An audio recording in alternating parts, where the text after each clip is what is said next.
talking about is a manuscript that's been published posthumously, written by Nadia in 1972. He's a Marxist-Leninist philosopher who was assassinated in Beirut in 1987.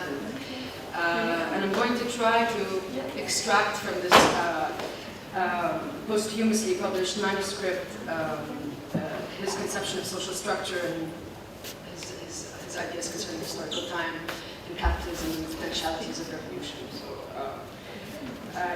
مهدي عامل writes في تمهل التاريخ, or the staging of history, 25 years after his doctoral thesis at the University of Lyon in 1967, that was as well entitled On the Constitution of History. He's assassinated in Beirut in 1987 while on his way to lecture at the Lebanese University. At this time, he was a member of the Central Committee of the Lebanese Communist Party. The manuscript, which is the topic of my talk, is published posthumously in 2001 and is meant to be the final part of the trilogy of Muqaddimat Nadariya, Theoretical Prolegomenon, and the Colonial Mode of Production. Throughout these works, Ahmed is mainly dialoguing with Western Marxism and its debates from the 60s and 70s in both its Lukatian and Althusserian trends. His main interest is in formulating an understanding of the historical logics that structure social life in the Arab world from within the temporalities of capitalism. Ahmed's engagement with the question of history is rooted in a historical ontological claim for the restless strive for the new. The future must pull away from the past, must wrestle itself from it, but in order to do so, a new concept of history is required, and by implication, a materialist concept of time. So for Ahmed, as we will see, logical development and historical development coincide and are profoundly dialectical. The laws of formation of structure, as well as their conditions of transformation, can only be forged dialectically. Ahmed mainly worked towards qualifying a theory of structure that could first allow for dealing with the notion of revolution, of transformation versus immutability, and that would also conceive of structure as a structure of structures, what he called bunyat, a synchronic and diachronic relation, and that could discern the different temporalities of structure, the time of its reproduction, and that of its historical progression. Ahmed specified that although the trilogy of his works was indeed about history, it was not a historical study that he intended, but in fact a theoretical investigation, dirasa nadariya, into an abstract conceptual real, واقع مفهومي. These are all my translations, and we can discuss them afterwards if that comes up. So his historical study was in fact a theoretical investigation into an abstract conceptual real that was not evident or given, but had to be made present through a process of theorization. So Ahmed posits that this real was in fact Marxist-Leninism. In the moment of articulating a meaning for emancipatory politics, حركة التحرر الوطني in 1972, Ahmed argued that what must be thought about was the very logic of thought that is thinking the world, reflecting upon thinking itself. So he argued that Arab Marxism had to take on a revolutionary task similar to what Kant had done to philosophy. Arab revolutionary thought needed to carry out its own Kantian revolution, he said, by exiting the antinomy between reality and consciousness, to a transcendental position that is essentially what he called universalist singularity, متميز كونيا. So the true working class philosophy, the proletarian philosophy, as Ahmed called it, needed to be forged as a position that is irreconcilable with bourgeois philosophy and its theoretical apparatus, as the real that is irreconcilable with both the symbolic order and its imaginary. So Ahmed's aim was to formulate a critique adequate for an exit from Arab nationalist thought's inability to analyze what he called the stunted history, التاريخ المعوق, that had been set into motion through colonial relations. A stunted or impeded history that, if left to its own, would reproduce itself ad infinitum. This decelerated history, according to Ahmed, is not measured in terms of time, in terms of quantity, but in terms of quality. It is the result of the existence of colonial social structures within capitalist social formations, and one could even argue that capitalism is entirely colonial in its core.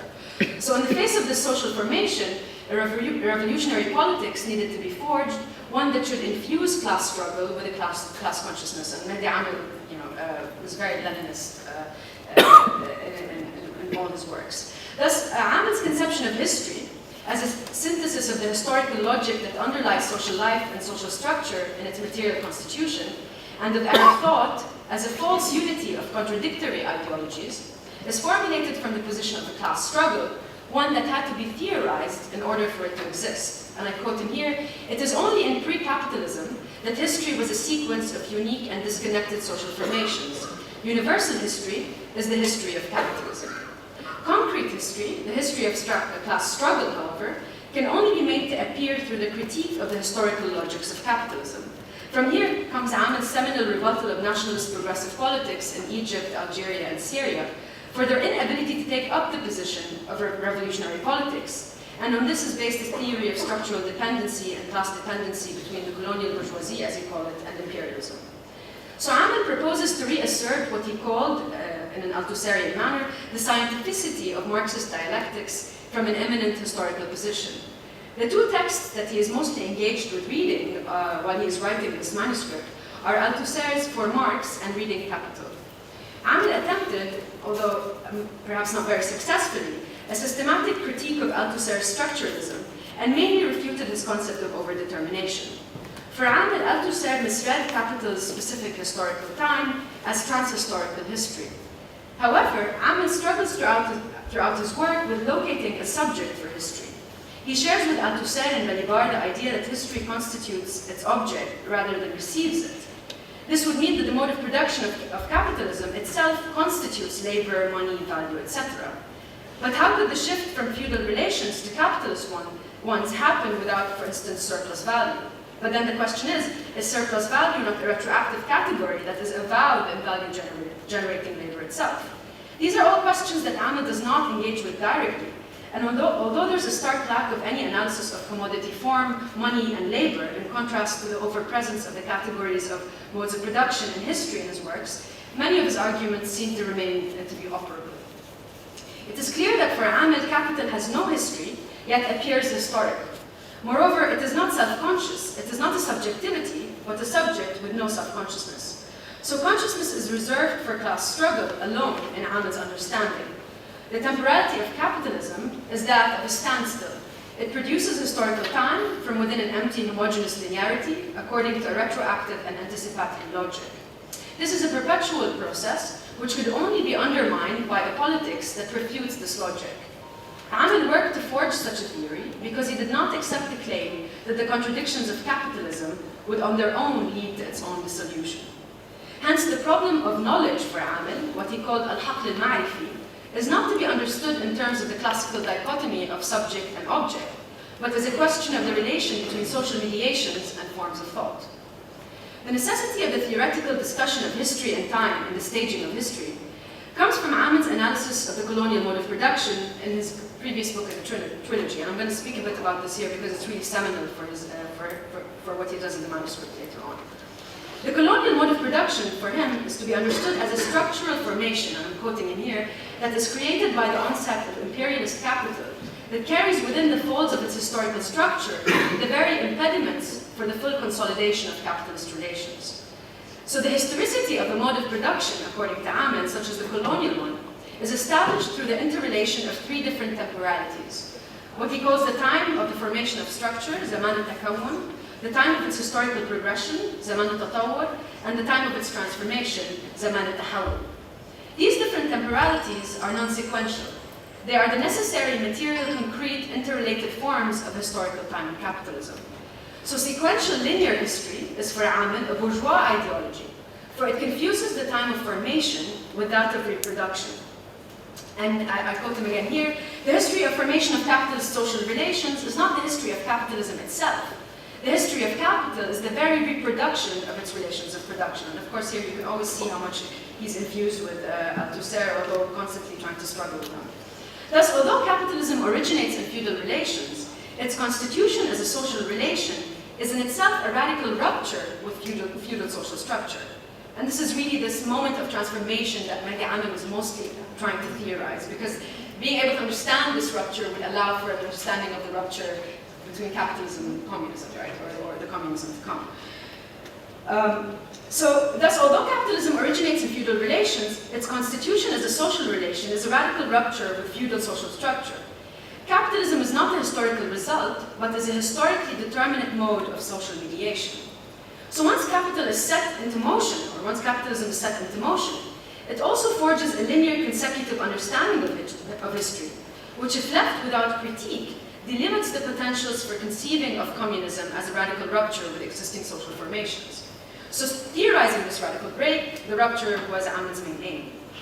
I quote him here again, the drive of thought, harakat al-fikr, Amel says, is like the drive of history. Both are moved by contradiction in their thrust towards universalism, kawniyya.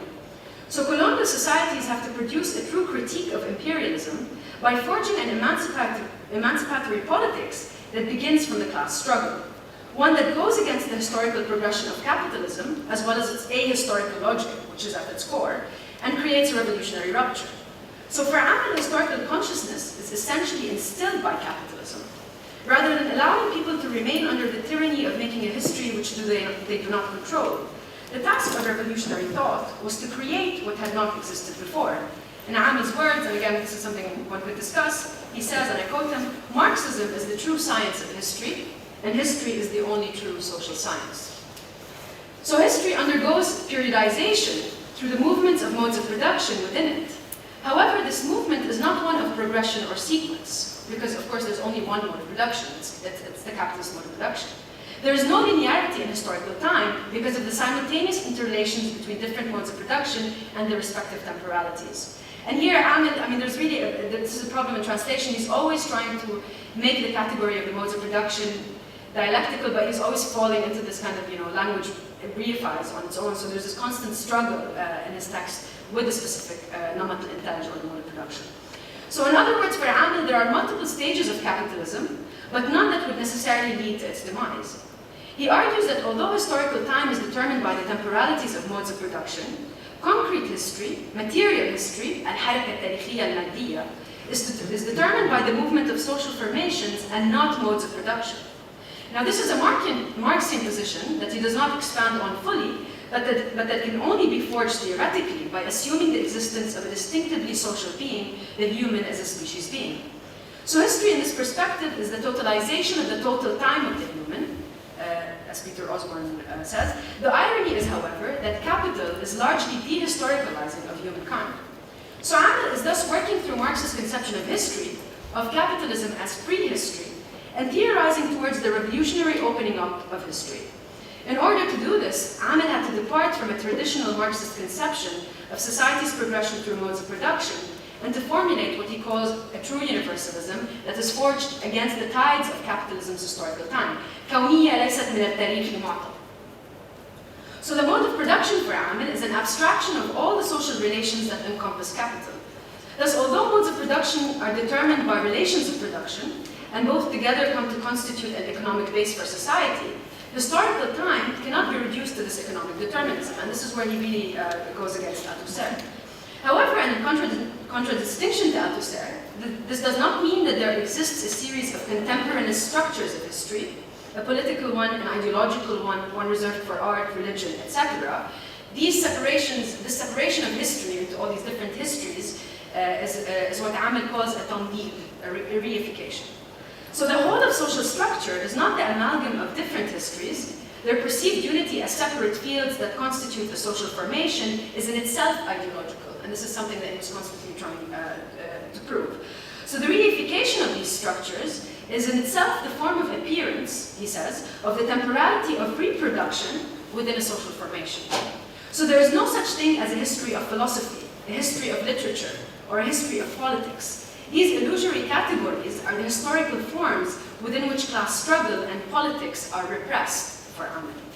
So he argues further that there is in fact no ideological contradiction that's not in fact a political one.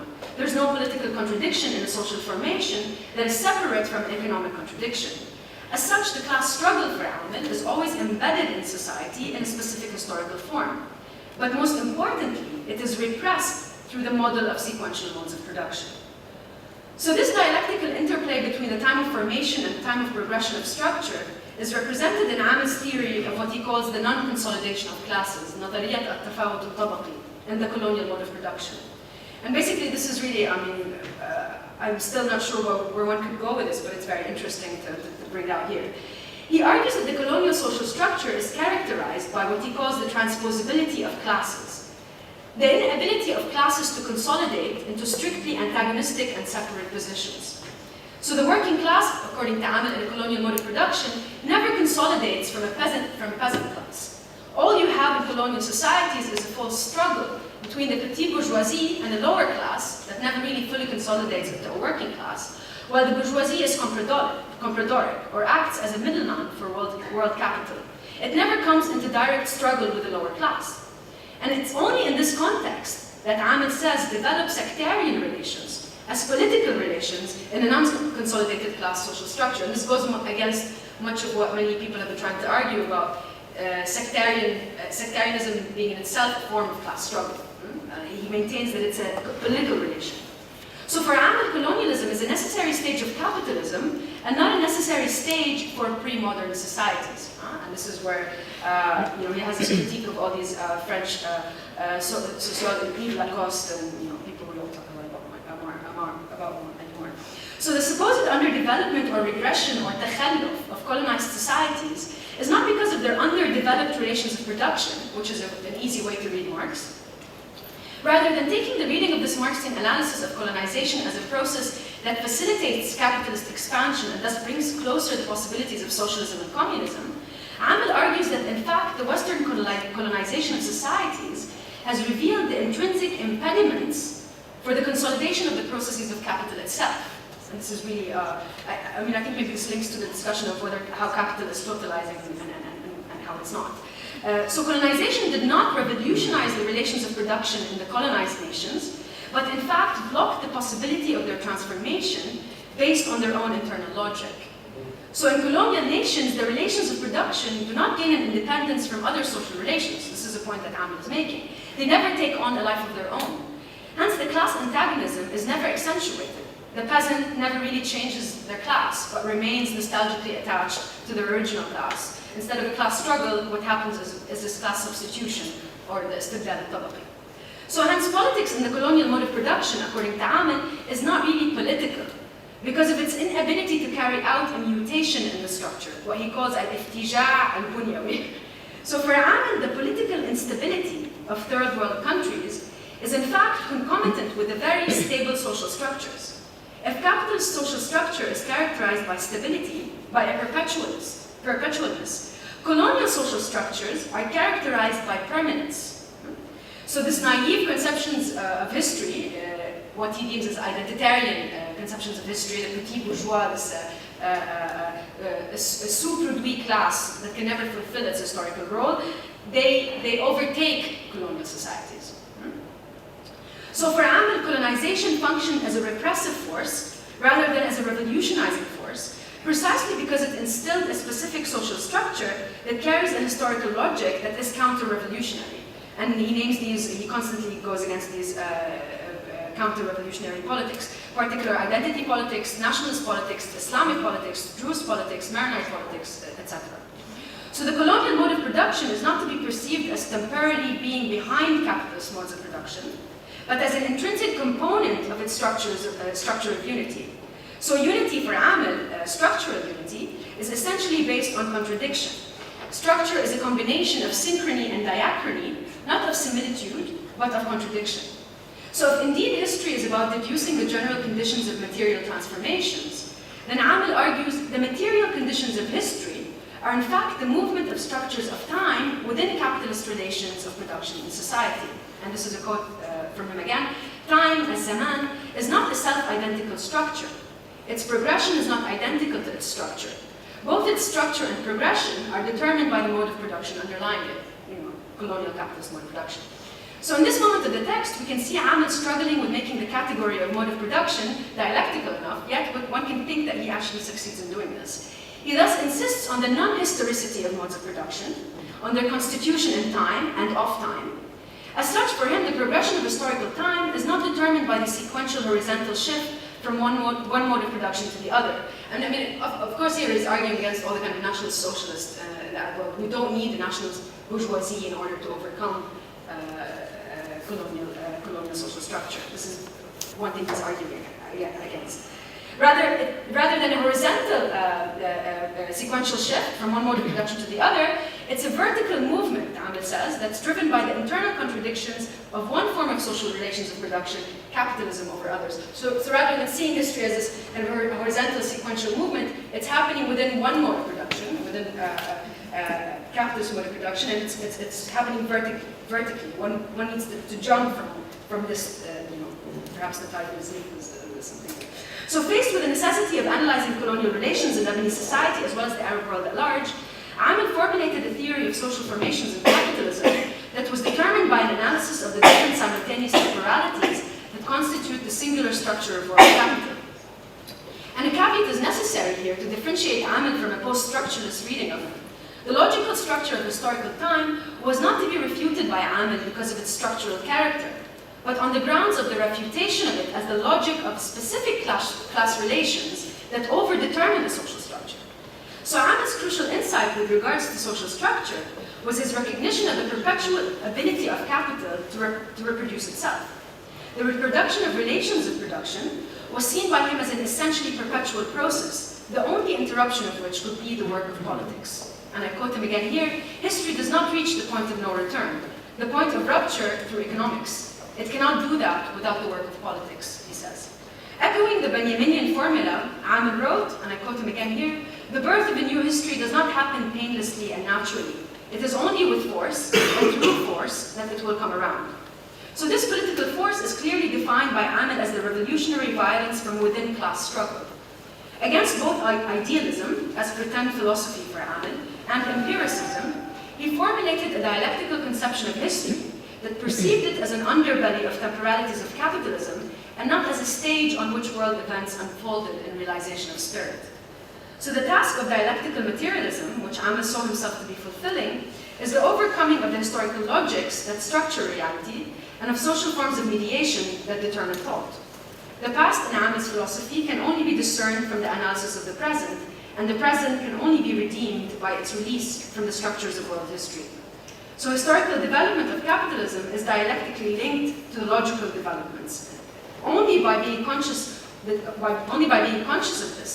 of this dialectical process can an exit from it become possible. Thank you. Thanks, Nadia. Okay,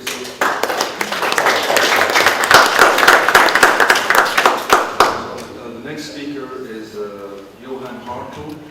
His title is Primitive Accumulation of Time on the Timeliness of a Marching Concept. Yeah, thank you very much for the introduction. Thank you very much for the invitation in the first place. I've always thought of Beirut, a place of civil war, etc. But now I find myself in Arcadia, and still don't really know how to, deal with that very fact. Yeah, speaking about time has very much been an issue in the process of writing this talk. This is not only the general complaint of a, apparently overworked junior scholar, but when I started to think about and to write this talk a few weeks ago, our students have actually occupied the central administrative building of my university, and this has obviously led to an interruption of daily business, giving time for debate and the creation of different relations between colleagues, teachers and students. Forms of collaboration have emerged that went beyond the temporal straitjackets of formalized teaching and tightly scheduled administrative meetings. The largest part, indeed, of the teaching staff members does support the students' demands and supplemented them with some of their own. Some of the central impulses of the teaching staff to support the students in the protest have been the continuous extension of the workload for staff members over the last 25 years in general, and the introduction of a continuous teaching schedule that doesn't leave any regular breaks from teaching throughout the whole academic year, from the beginning of September till the end of June. So I have literally not had a single week off since the beginning of September. Also, the right to pursue one's own research projects and to freely determine one's contractually guaranteed research time without the political control of the national research funds has been a central issue on the agenda. Yet, and somewhat ironically, all this costs immense amount of time, exhaustively so, time that had been taken away from me and my colleagues in the first place. So this experience strengthened my impulse to address time in terms of social struggle and in terms of the social production of subjectivity, because all this seems to be very much at stake in the struggles in the Machternhuis and the central administrative building of our university. Referencing Marx, my name for the ongoing struggles over time will be the primitive accumulation of time. By addressing the category of time from the perspective of primitive accumulation, I want to make 3 points. First, I want to discuss contemporary interpretations of neoliberal capitalism from the perspective of temporality and further develop common understandings of primitive accumulation. By rereading actually a text from Oskar Negri and Alexander Kluge. Second, I want to question the somewhat depoliticized and machine-like understanding of capital accumulation by emphasizing the micro-political and genealogical arguments of Marxist capital, or differently put, the real conflictuality of processes of accumulation. And third, I want to argue that time should have a priority in contemporary struggles, just as much as it had a central position in the political struggles of the early 80s, when the reduction of the working week to 35 hours seemed to be a real opportunity and very much on the agenda, at least for the European left. Marx's conception of primitive accumulation is one of the most debated arguments of Marxist capital, especially for the critique and analysis of neoliberalism. It is developed in the last part of Volume 1 and concerns the historical preconditions of capital accumulation. Marx describes primitive accumulation as a process in and through which, I quote, the social means of subsistence and production are turned into capital, end quote. To allow for capitalist accumulation, Marx argues, 2 things have to be guaranteed. Commonly held goods need to be privatized and individual producers have to be deprived of their own means of production to be turned into dependent wage laborers, as to the displacement of leaseholding peasants from the land, which is one of the key examples. Primitive accumulation is thus the condition for developed forms of capitalist accumulation by providing the market with unconquered spaces for expansive accumulation and equally, if not more importantly, with wage-dependent producers. These processes, as Marx very thoroughly reconstructs and for the historical case of England, are struggles over legislation, over the interpretation of property and tenancy and the like, political struggles, class struggles which put landowners and factory owners in power. With the chapters on primitive accumulation, Marx also writes the prehistory of capitalism as a violent form of predatory class war and unmasked contemporary good, clean capitalists in a somewhat genealogical gesture indeed as the successors of robber barons.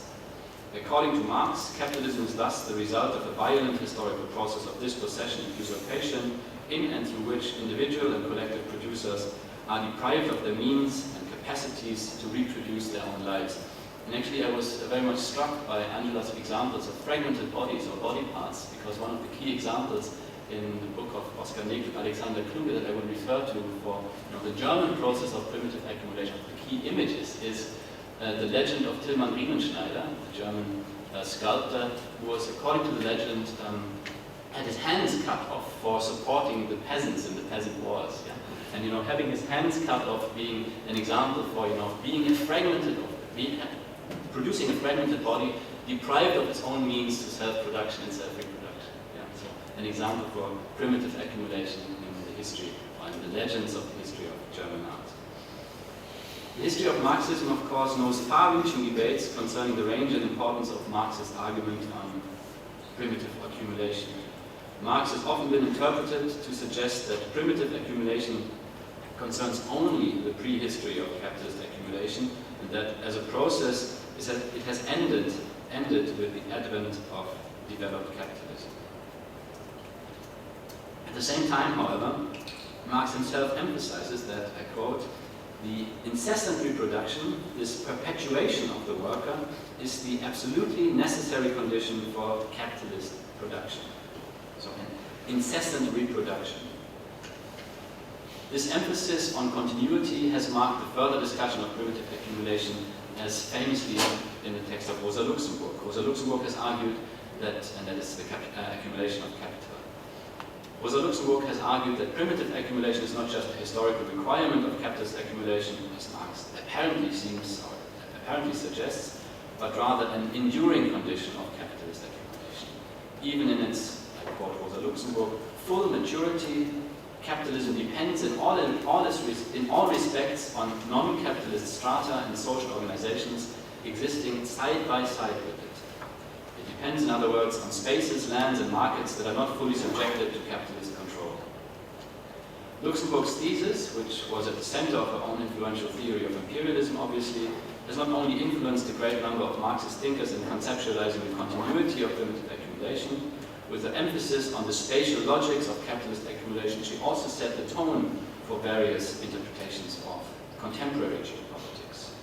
And the most famous contemporary voice in this discussion is David Harvey's interpretation of neoliberalism and new imperialism as regimes of accumulation through dispossession, which is just his version of, or his interpretation of primitive accumulation. Harvey's decisive step forward in the conceptualization of primitive accumulation, however, is not only to move on and to develop an elaborate theory of the spatial logics of capitalist accumulation through gentrification and the destruction of neighborhoods, just as much as through military intervention and the destruction of whole swathes of land. Harvey's theory of accumulation through dispossession also clarified to which extent primitive accumulation does not only affect the outside of advanced capitalist societies, but its inversion, the way in which it affects developed capitalism's inside. Primitive accumulation in its specific neoliberal form, so Harvey argues, capitalist accumulation through dispossession is not only about conquering the exterior, but also about intensifying the exploitation of the interior through the privatization of public goods and spaces, and also through biopolitical practices that constitute wage-dependent forms of labor subjectivity.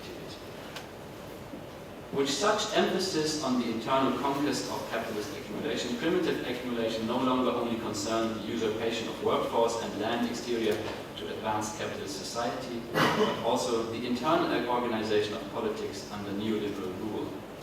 Much of Harvey's approach resonated in post-workerist debates on the constitution of subjectivity in the extended factory of accumulation, in Michael Hart's and Antonio Negel's Empire, and very much inspired by both Luxemburg and Harvey. Primitive accumulation remains central to the understanding of contemporary society. The biopolitical struggle about the production of subjectivity concerns, as Harvey and Negle emphasized, the question to which extent the means of expression and self-production can be held in common, or to which extent they will be turned into capital, or in other, more Marxological terms, the degree to which the real subsumption under capital can be resisted. Primitive accumulation concerns, in other words, the question to which extent social producers can be deprived of their capacities to self-produce their own languages, affects, and lives. Understanding the subjectivating effects of contemporary capitalism in terms of primitive accumulation had also been at the very core of the collaboration between Oskar Neg and Alexander Kluge ever since their monumental 1981 volume Geschichte und Eigensinn, never really translated, but probably to be translated as something like History and Obstinacy, largely dedicated to the attempt of developing a theory of the continuity, or as they say, permanence, of primitive accumulation in the organization of subjective capacity. Primitive accumulation, according to Neg and Kluge, constitutes the historically specific situation of human labor capacities.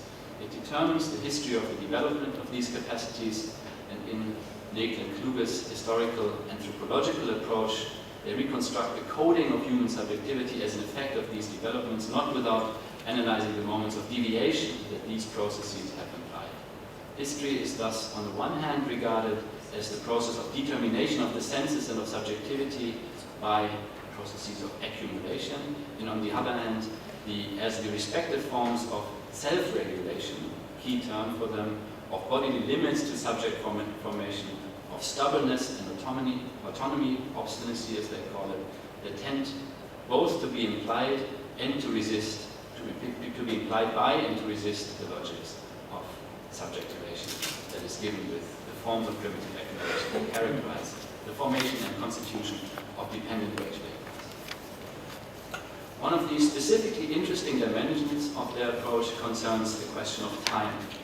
As space was the emphasis of the most influential approaches to the question of primitive accumulation, including the ones of Luxemburg and David Harvey, time plays an important role in the work of Neg and Kluge, as it does, of course, in the filming work of Kluge, with the so-called Kluge effect, the expansion of time, and with their specific interpretation of cultural industrial practices. Yeah? So they spend a lot of time on thinking about the ways in which compensations of the lack and deprivation of times are given in cultural industrial practices. So very beautiful anecdotes and glimpses on, for instance, the gaze of Greta Garbo, and the gaze of Greta Garbo being a moment of the promise of having time, but only on the level of cultural industrial production. So stretching time in the gaze of Greta Garbo. So what does time now have to do with primitive accumulation? As direct effect of the expropriation of self-subsistent and low-scale producers, Negt and Kluge point out the temporal shift from seasonal and somewhat qualitative time of agricultural production to the formalized and abstract temporality of the new regime of social production, the temporality of abstract labor. This transition to so-called abstract time has often been emphasized as a necessary element of the continuously formalized, in other words, abstract processes of capitalist production. Georg Lukács, of course, famously described the implications of commodity productions for temporality in terms of a reduction of time to the quantified and clearly measurable dimensions of space. Moïse Postone, in his influential Time, Labor and Social Domination, describes the transition to abstract time as key to a successively anonymous process of social domination. While Postone's book shows no particular reference to primitive accumulation, actually the term isn't even mentioned once, although I think the chapter is pretty much key to the interpretation of Capital Volume 1. It is a typical example for the emphasis on the apparently anonymous logics of abstract time as an effect of the autonomous subject. It's actually a quote of Capital. Capital as the autonomous subject, as an effect of the autonomous subject. Such a reading, the ones of Lukács to some extent, but certainly the one of Postone, does not only tend to depoliticize the struggle over temporality, to deny the concrete class conflicts crystallized in the concrete organization of time, and the ways in which the very concrete forms of dispossession are involved in the emergence of abstract time, it also leaves some passages of Marx out of sight in which Marx hints at the micro-political dimensions of capital, the political struggles that are foundational to instituting the power of capital, as Marx will write, for instance, centuries are required before the free worker, owing to the greater development of the capitalist mode of production, makes a voluntary agreement, i.e. is compelled by social conditions to sell the whole of his active life, to sell his time, his very capacity of labor, in return for the price of his customary means of subsistence. One of the key fields of struggles in the historical organization of subjectivity, and obviously Marx anticipates much of what Foucault is going to confirm in Discipline and Punish, is the organization of a disciplinary regime of time. It is in this struggle about the length of the working day where capital shows its most vampire-like bloodthirst, where it transgresses all previous boundaries and, as Marx will say, celebrates its orgies.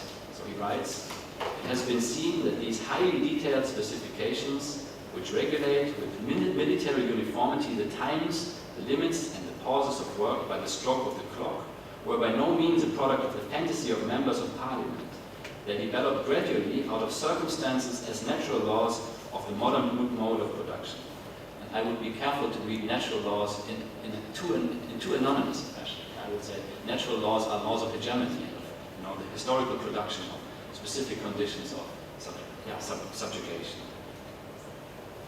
This process inscribes itself into the history of temporality, inscribed into the history of temporality, doesn't only operate in formal terms concerning the restructuring of temporality from organic, whatever that might be, to abstract temporality. It also very concretely dispossesses producers of their individual and collective rights to time.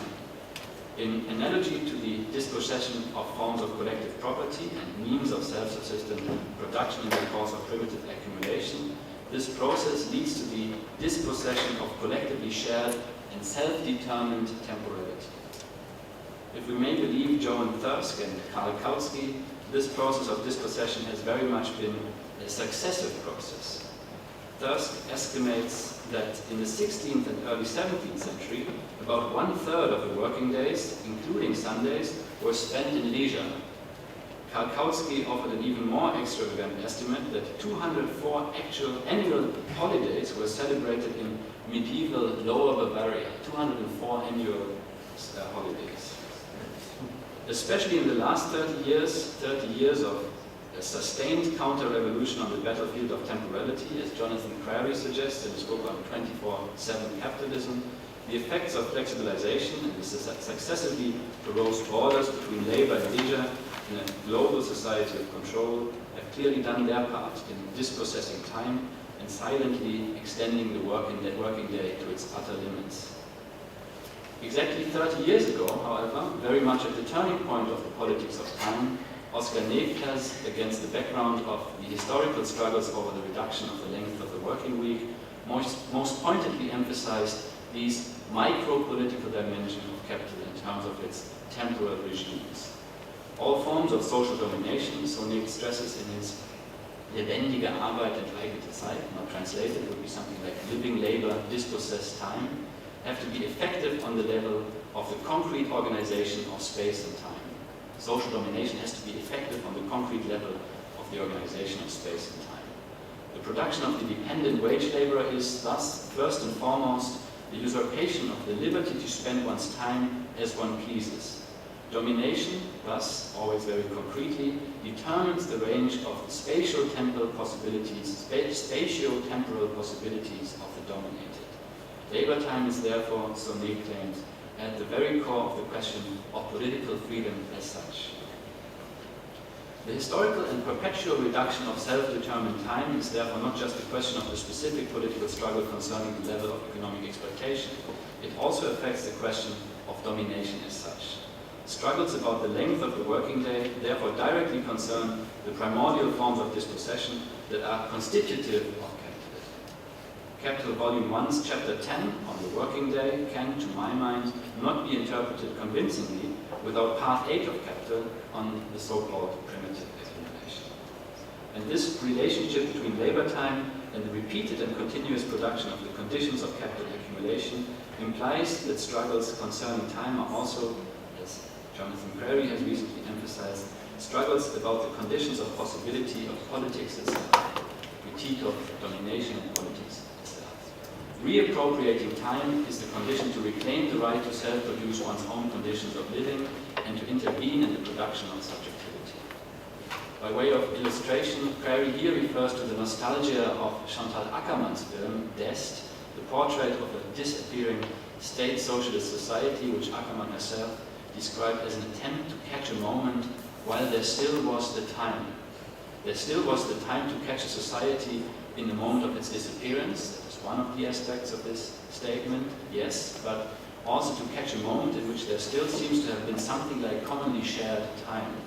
And so Clare concludes, the cultural and political possibility of a commonly shared life very much depends on the existence of a, I quote, time in common, a world sustained by collective inhabiting and sharing of time and its rhythms, in the older sense of the word, quotidian.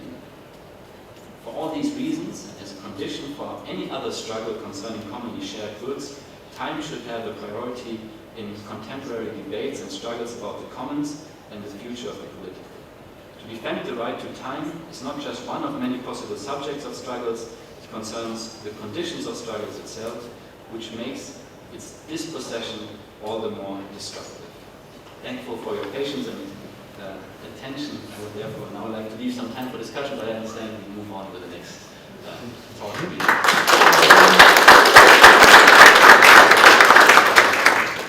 The next speaker is Sami Khatib, and his paper is entitled The Chronopolitics and the Economy of Time.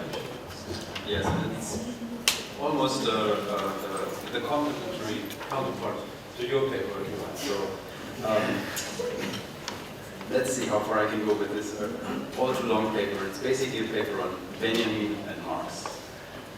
So in his thesis on the concept of history, Benjamin called for the famous revolutionary tiger's leap into the past. The springboard of this leap is not the continuous flow of homogeneous time, but a standstill, Stillstellung, still standing of time. That is an interruption of history, which nevertheless takes place from within history itself. In the tiger sleep, interruption and continuity, kinesis and stasis are intertwined. Unfolding this intricate argument, Benjamin borrows from the language of theology, that is, the Judaist and early Christian motive of messianic time. Benjamin's profane model of fulfilled messianic time is Jetztzeit, or now time, an anachronic time exceeding the limits of what he calls homogeneous empty time of historiography. With his adaptation of messianic motives, however, Benjamin did not simply deploy a theological concept within the profane field of history, rather he structurally displaced the idea of messianic time from theology to the terrain of revolutionary politics without simply identifying the former with the latter.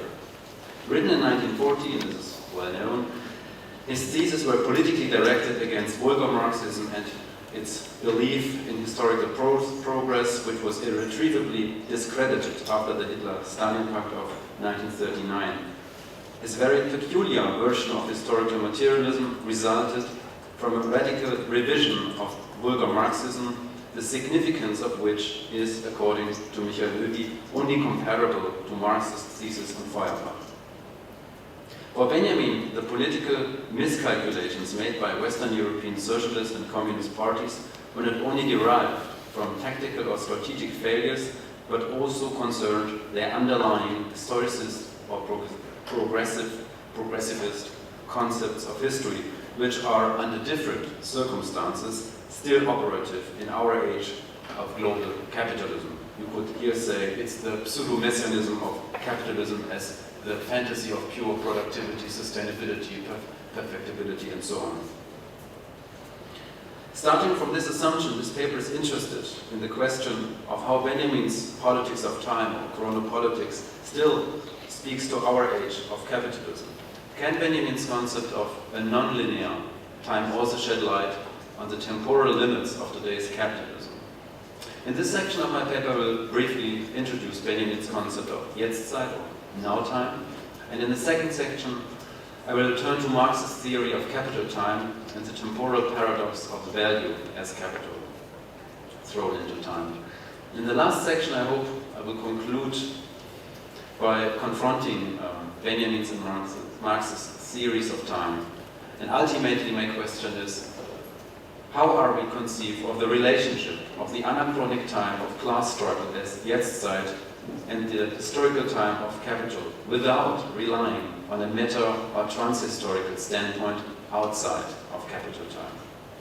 If we are to refrain from taking the perspective of world history as the teleology of the coming to itself of the world market as capital history, how can we imagine an anachronic time which cannot be pinned down by the spatio-temporal register of the instant point and the linear continuum of conventional historiographies, all those ontologies of time which take for granted that you can spatialize time and temporalize space.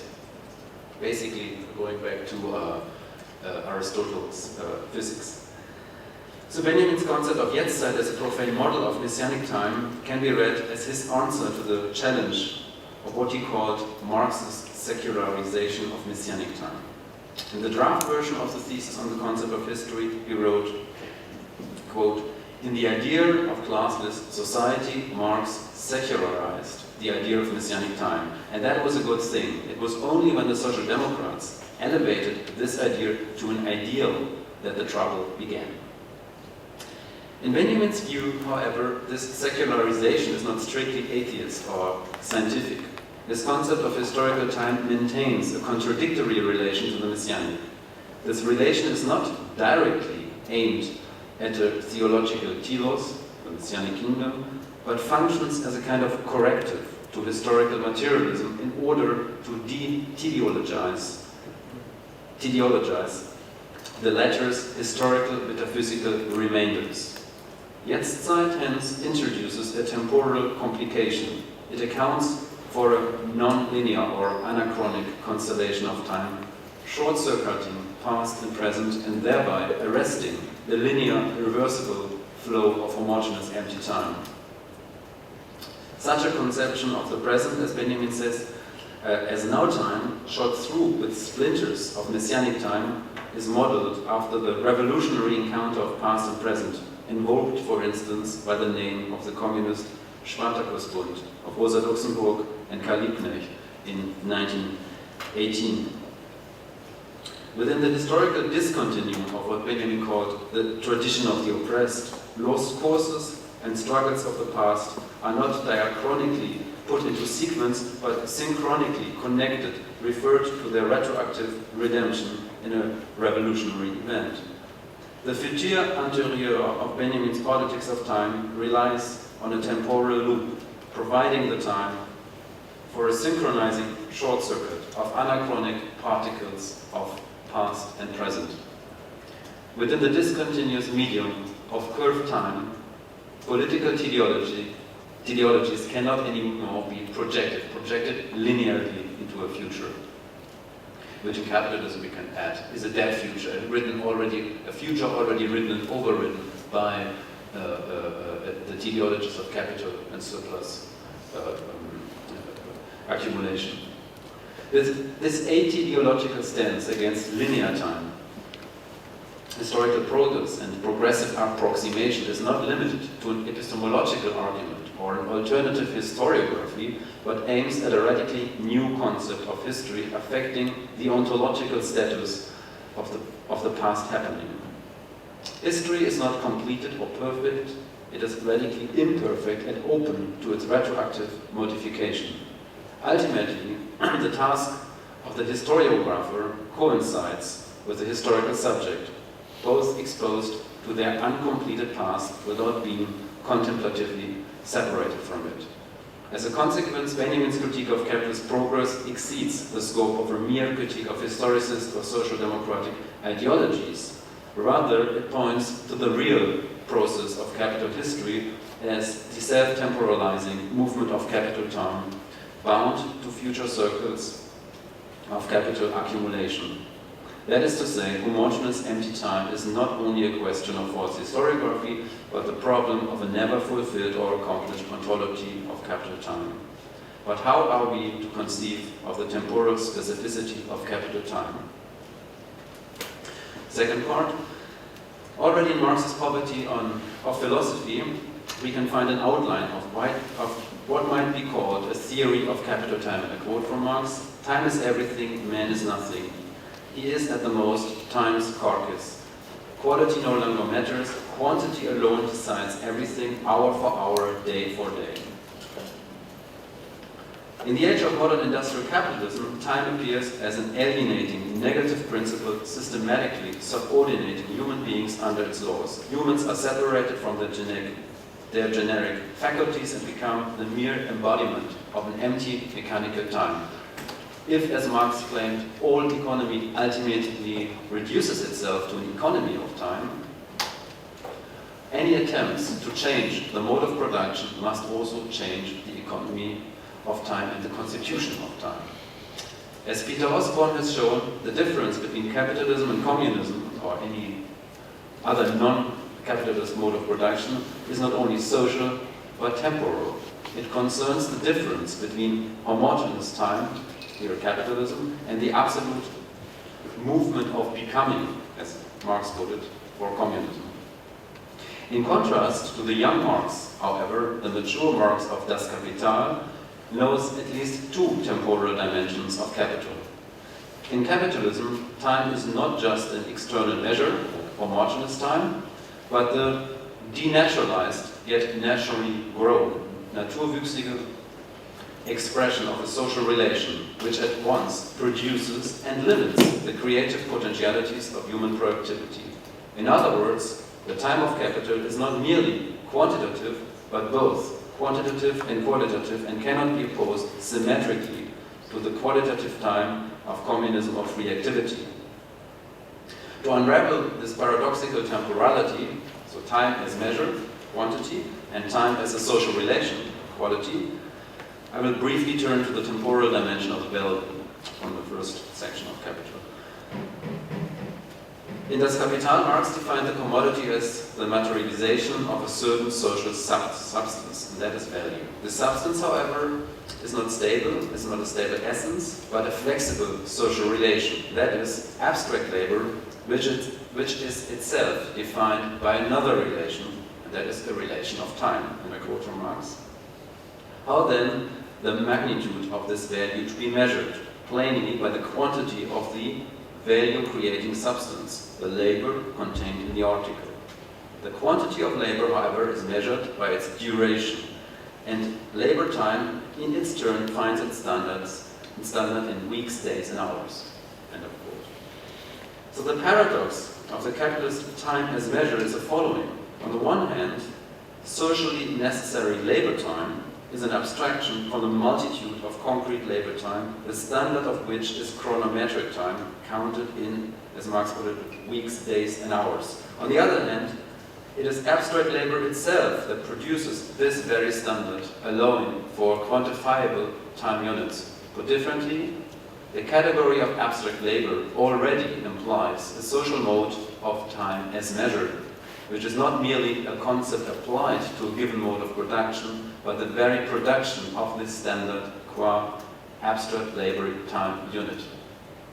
And here I will relate also to the mentioned book by Bouwhuis, which also might be criticized on its logical focus on capital, but it has some interesting insights. Bouwhuis distinguishes between a historical, or what he calls concrete, and an abstract dimension of capitalist time.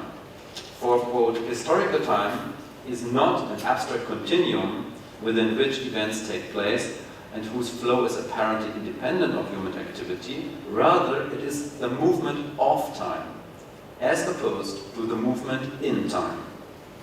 End of quote. In capitalist everyday life, however, the historical time of capital, so movement of time, and the abstract time of chronometric measurement, movement in time, are intertwined. They depend on each other in a circular way, which Frohne calls the treadmill effect. Whereas the historical time of capital is constituted by the historical standard of productivity in terms of more goods produced within a given time span. You can say it's the result of class struggle as well. Abstract time seems without any traces of historicity. However, according to Frohne, quote, the interaction of two dimensions of the commodity form involves a substantive redetermination of an abstract temporal constant. Within a given time span, the increase in productivity results in shorter or denser units of abstract labor that retroactively reconstitute a new level of productivity. This new level of productivity, or density in terms of abstract labor, cannot be measured by abstract time. Hence, the inner conjunction of historical and abstract time, what Frohne calls its treadmill effect, resides in the fact that historical time expresses the movement of the entire abstract time scale, or as Frohne put it, the entire abstract temporal axis or frame of reference is moved with each socially general increase in productivity, both in the social labor hour and the base level of productivity are moved forward in time. In this way, historical time is a function of abstract time, retroactively changing the parameters of this function. So without going further into the peculiar details of this interaction, I will just follow Frohne's conclusion, and that is that this paradox cannot be solved within the framework of abstract Newtonian time. But however, how are we to conceive of the split nature of capital time if it's not based on Newtonian time? So to grasp the temporal paradox of the self-temporalizing movement of abstract labor, that is value, as both measurement, quantity, and social relation, quality, we have to reject any essentialist, physiologist, or empiricist interpretation of abstract labor as the value-creating substance. Value is a purely social relation, introducing a socio-temporal register that has a material objectivity, a Gegenständlichkeit, but nonetheless cannot be reduced to the sensuous empirical sphere. Marx's term for this sensuous, suprasensuous, or sinnlich-übersinnliche materiality is the oxymoronic compound Wertgegenständlichkeit, a term only imperfectly translated as the objectivity of the value. The spectral or gespenstige, the spectral materiality of Wertgegenständlichkeit implies a transformation of social relations into a relation of things as the necessary semblance or form of appearance. In capitalist everyday life, the only way to account for this Wertgegenständlichkeit is money in its threefold function as measurement, means of circulation, and capital. In order to determine the value of a commodity by referring to its value, money as the universal measurement has always already to be presupposed to allow for quantifiable social basic units of abstract labor. In this sense, capital time follows a tautological and self-referential logic, as it requires money as its quasi-transcendental condition, while at the same time historically producing this very condition as its own result. So money logically precedes its temporal existence, yet its seemingly atemporal logic and objective validity are derived from a historic condition, so the rise of capitalism. The deployment of capital temporalizes an endless repetition of commensurable time units of abstract labor, which cannot be measured by the standard of weeks, days, and hours. The historical dynamic of capital time thus exceeds a linear continuum, since its value dimension implies a logical time, a retroacting and anticipating time. That is to say, value is formed by congealed or dead concrete labor time, which is at the same time retroactively determined by historically specific levels of productivity and oriented towards future cycles of accumulation. And in this sense, value as dead labor might be called undead labor, a labor that endlessly temporalizes its dead surplus time without being allowed to simply die. So 24-hour capitalism is the phenomenal shape of an undead zombie temporality. So it's living labor valorized as dead labor, being the substance of abstract labor, temporalized once more and endlessly repeated as surplus time and surplus value. This would be the zombie temporality of capitalism as undead labor. In a political comment, Antoni Negri suggested that Benjamin's chronopolitics of now-time, Jetztzeit, could provide a model to grasp the temporal peculiarity of capital time. Jetztzeit, now-time, innovative, punctualness, utopia. Capital considers them as its own. Progress is the eternal return lit up by the flash of a Jetztzeit. End of quote. That was from Negri. As we shall see, this stunning misreading is not as wrong as it seems at first sight. Negri is right to place the innovative element of capitalism inside the time of capital. Indeed, capital time is not limited to homogeneous empty time, but carries with it a historical index that cannot appear on the level of concrete labor time. In this way, capitalism remains blind vis-à-vis its own historical time. And structurally not unlike Benjamin's Jetztzeit or now time, the historical time of capital is an uneven, contracted time formed by short circuits between historically different base levels of productivity.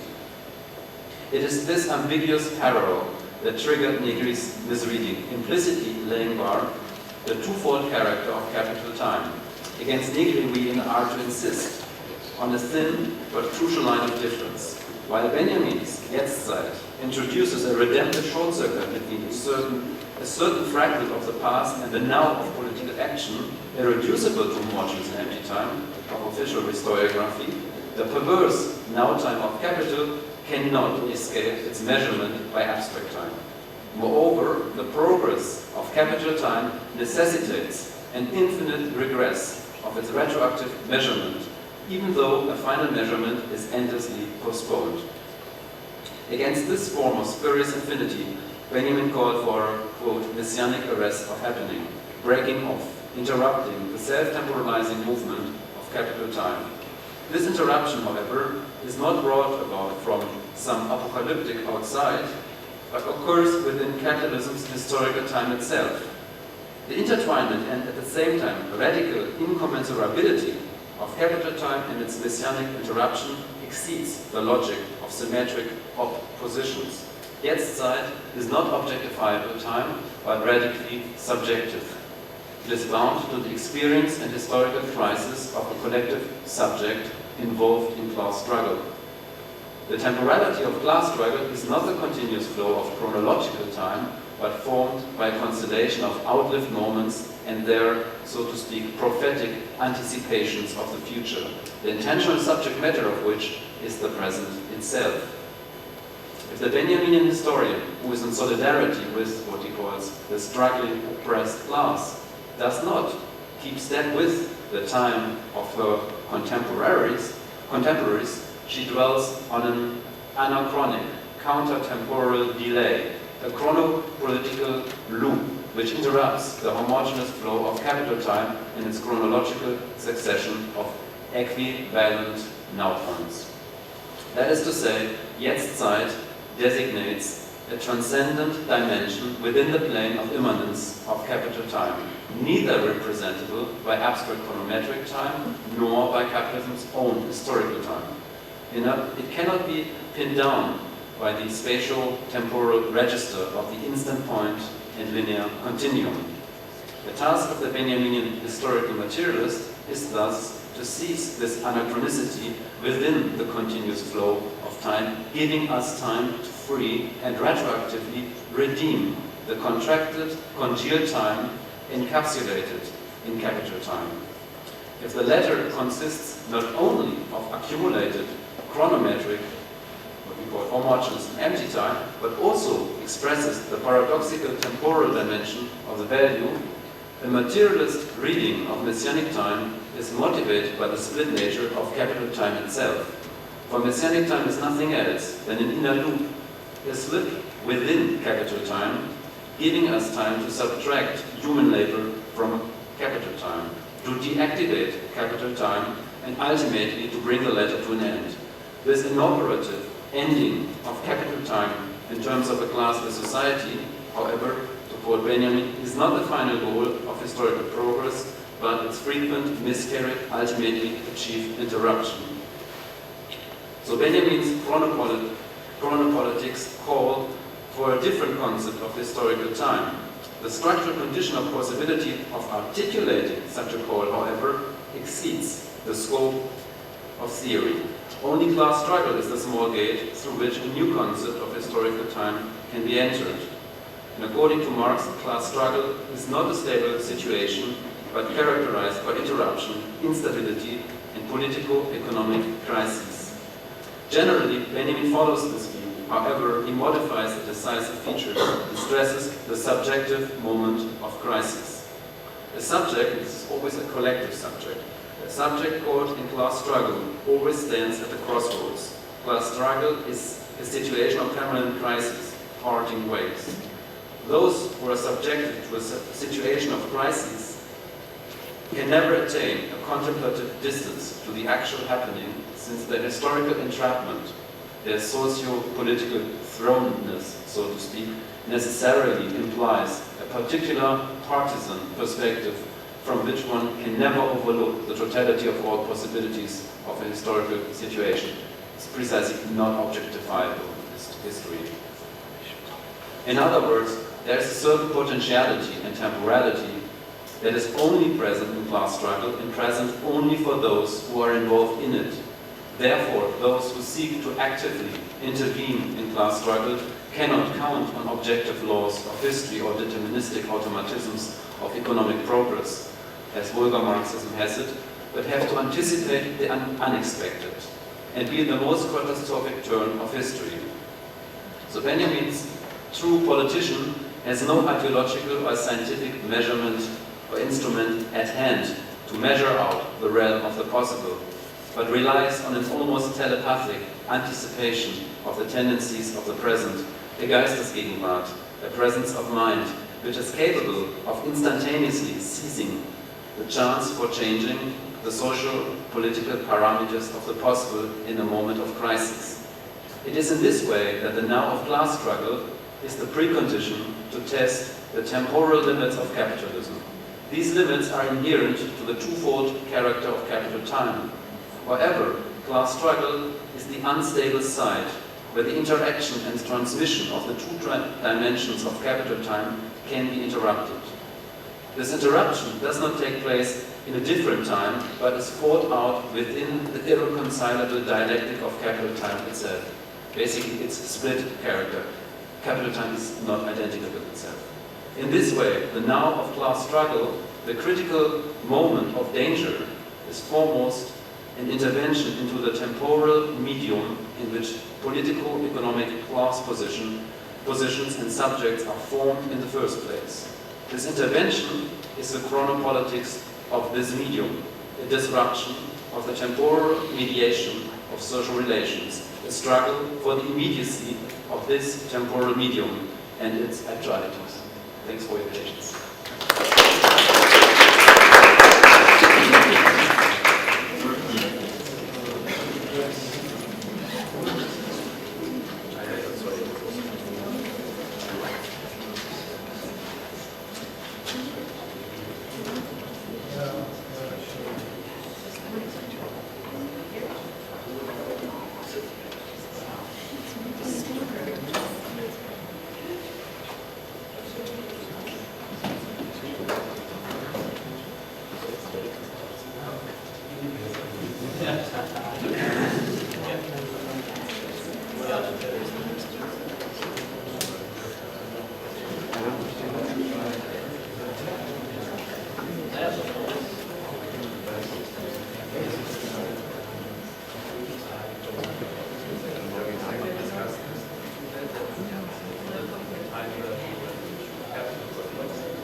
I hope that you will have some energy to follow up. I talk for some 20-25 minutes.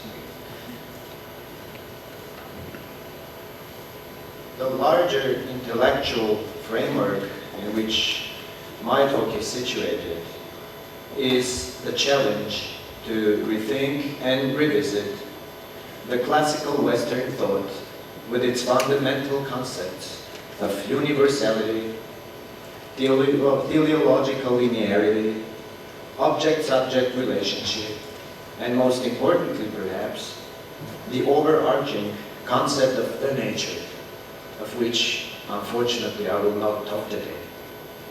So a still larger framework of my talk, if to put it philosophically, is that of the difference, but not in the sense of other, rather in a sense of the otherness of the same. To face the otherness of the same is today's main intellectual challenge as I see it. And this is profoundly a dialectical task.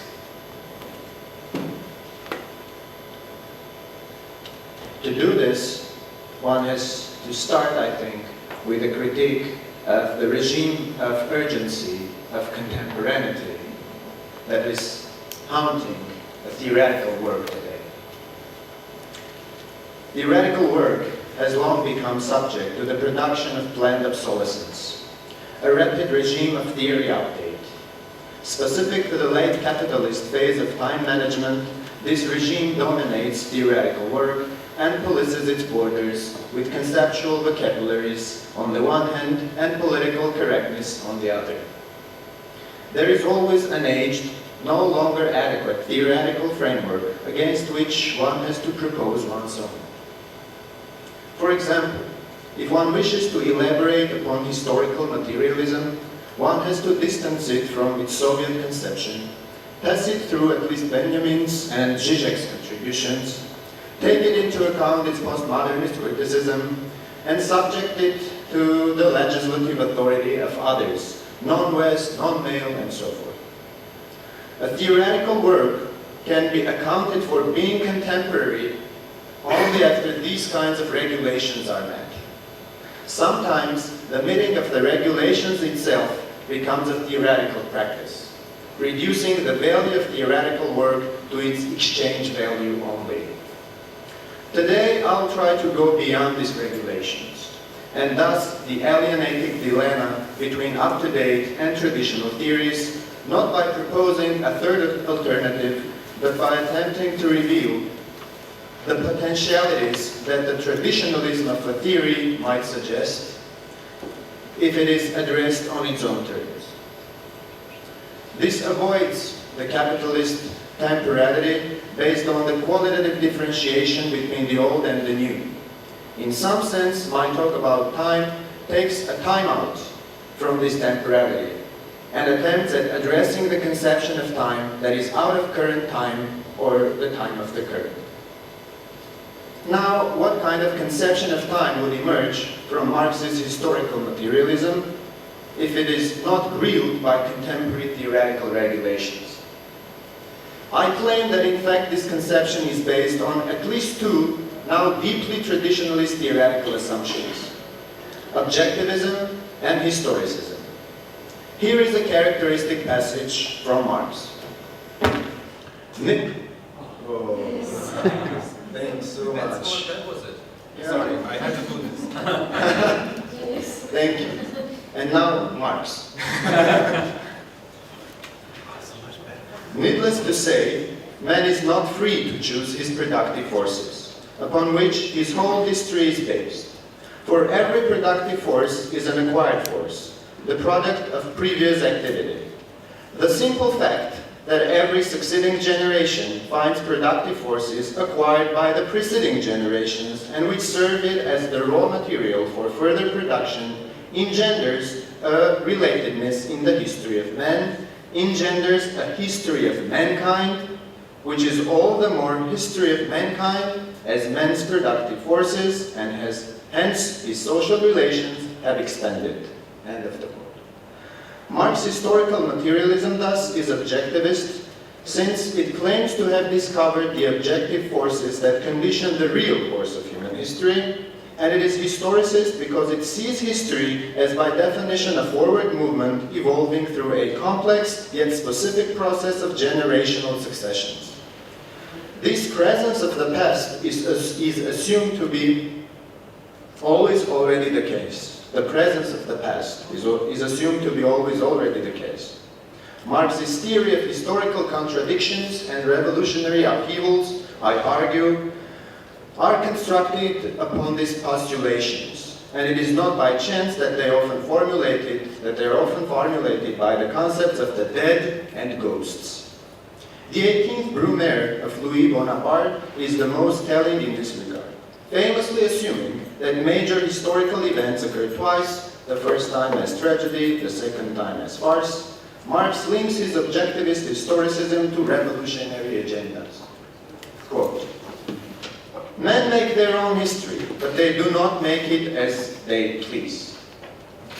They do not make it under self-selected circumstances, but under circumstances existing already, given and transmitted from the past.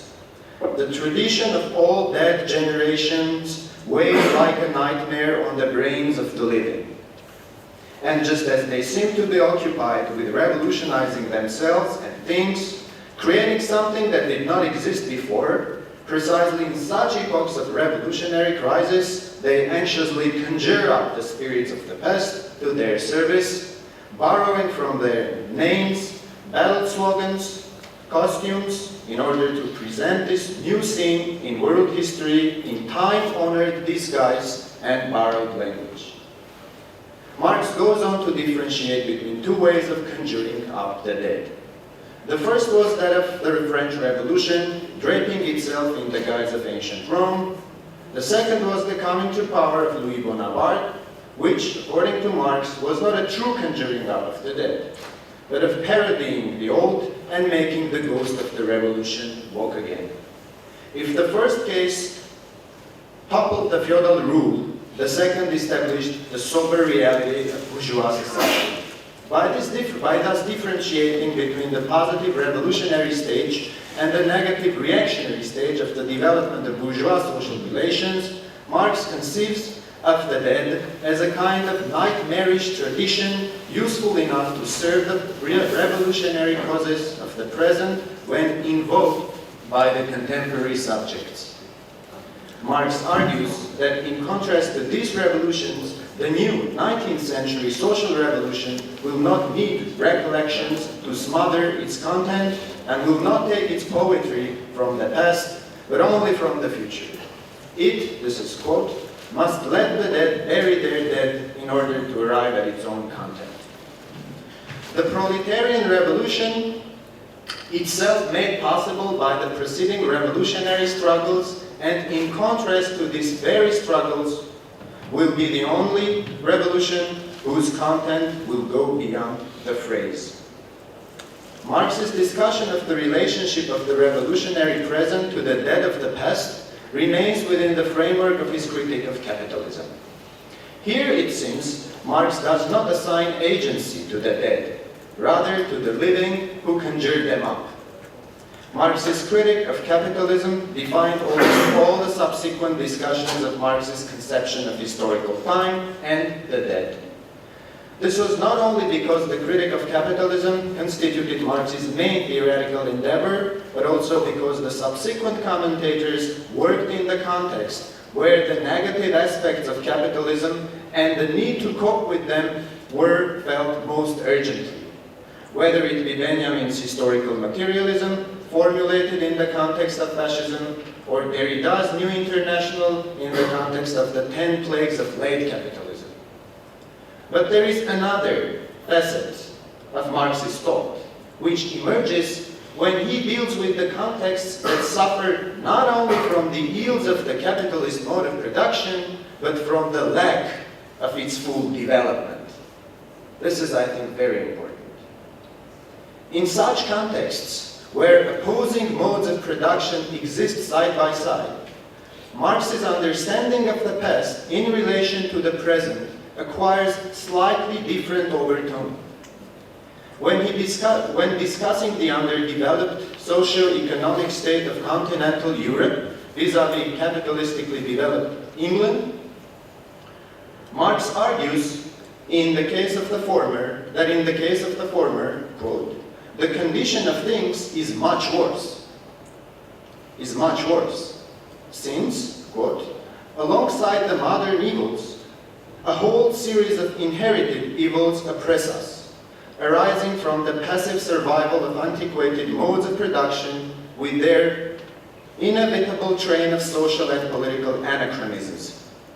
We suffer not only from the living, but from the dead.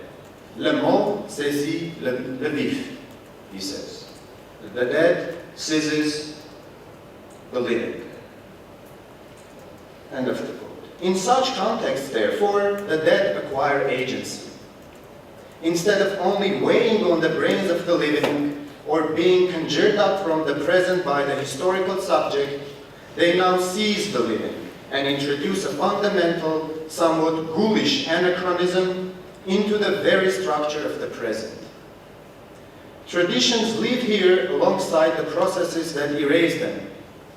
Marx himself explains his project of the critique of political economy as originated exactly from this kind of context, where the absence of the conditions for political economy produced the critique of political economy.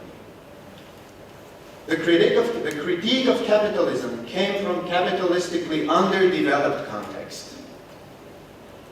It is not an outcome, and it is an outcome and embodiment of social anachronism. The Russian Empire of the late 19th and early 20th century was exactly this kind of anachronistic context where the emergent capitalist mode of production was intertwined with the monarchic rule and enduring feudal traditions.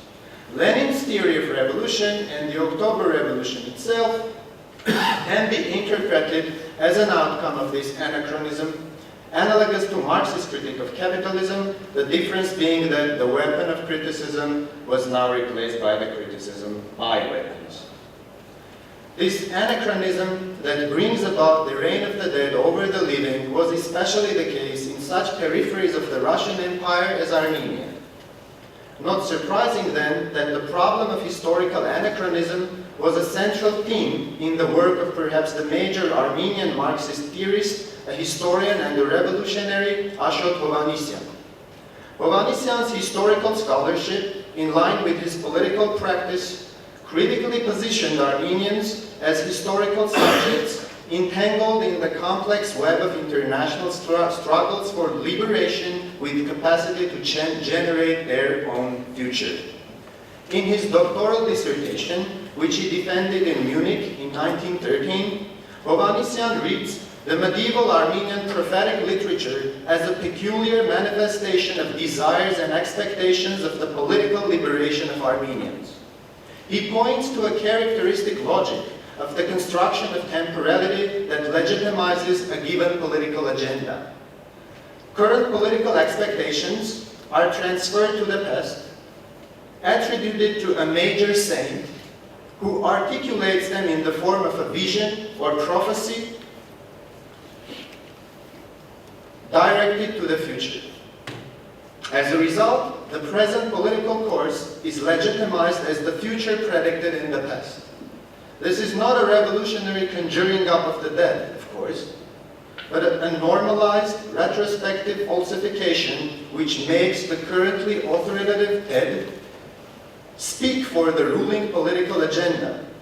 In other words, it is a way of a political legitimization in a context already defined by the authority of the dead, the saint.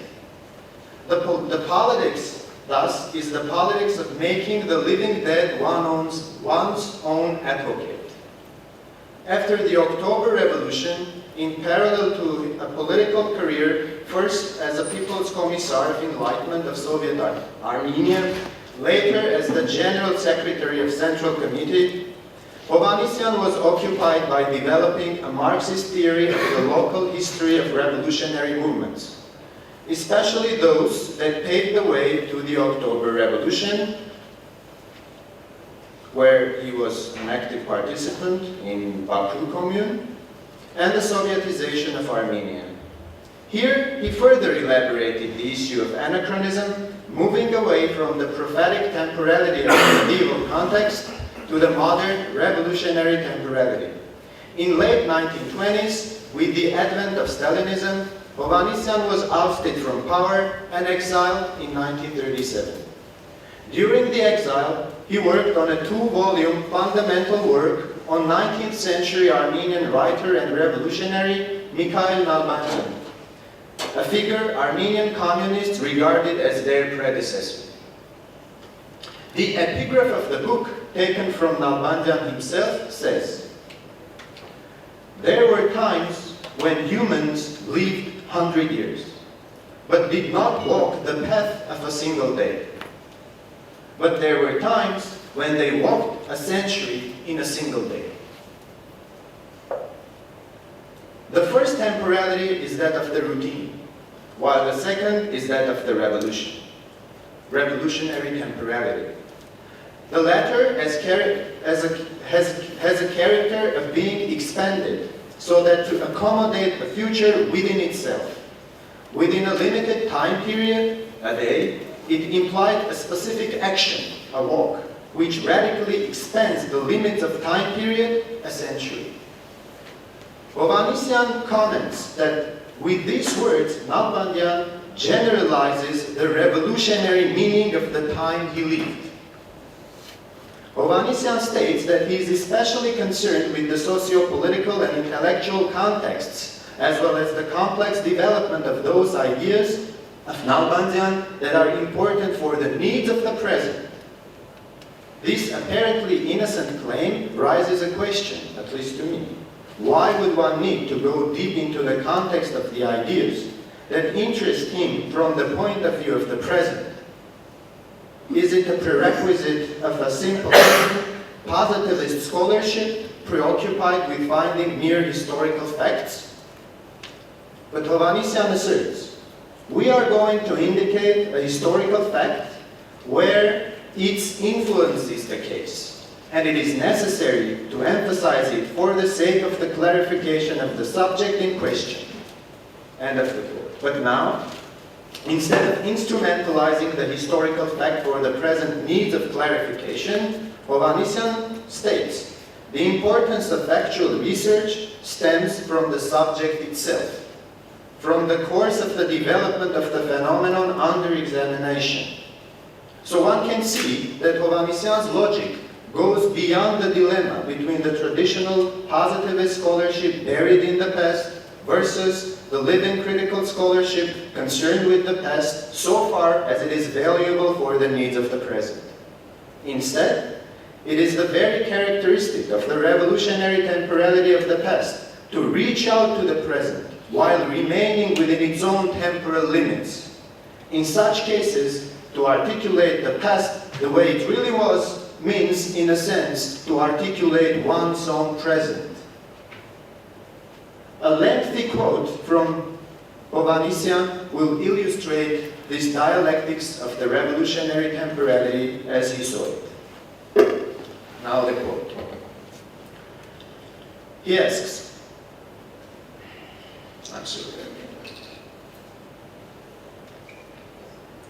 So he asks, is not Nalbandian outdated today? In some sense, indeed it is.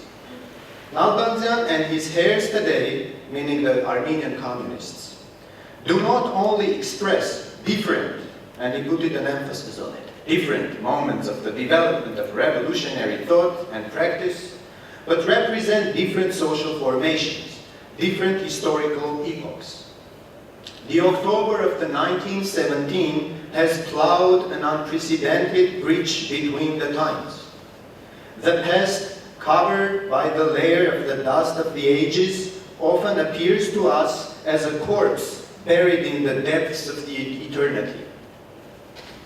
There are, however, those who are alive while buried, and there are the dead who are more living and lively than many of those who tow behind the survivors in the wavering steps. There are successors who are turned towards the predecessors, but there also happen to be predecessors who are turned towards the successors. Is not Nalbandian one of the latter? Does not he belong to the great dead, whose legacy is being interwoven with the contemporaneity as a living and expressive value? The dust of time has covered his literary legacy, and numerous undiscovered relics of his epoch. But shake the trace of time of his extinguished life and faded legacy, and beneath them you will see living and vibrant, flaming and turbulent pages that have been written as if yesterday to become invigorating instructions for today's battles. End of the quote. So the revolutionary temporality, therefore, is marked by the fundamental anachronism of the presence of the past within the limits of the past itself. This implies the endurance of the revolutionary subject of the past in the present, within the framework of its own temporality, of the subjective power of the living dead. The latter, in contrast to Marx, this is the interesting point, is now redefined by Hovhannisyan in positive terms. Not as some kind of a vampire that seizes the living, but as a historical subject which has opened up a crack within its own temporality, thus rupturing the evolutionary, habitual time and creating the future for the coming generations. The subjective power of these generations is nonetheless crucial in order to open up the possibilities of this future created for them within the limits of the past. It is the enactment of this subjective power immanently connected to the ruptures of the habitual time undertaken by the living dead of the past that one can call the revolution. Thank you.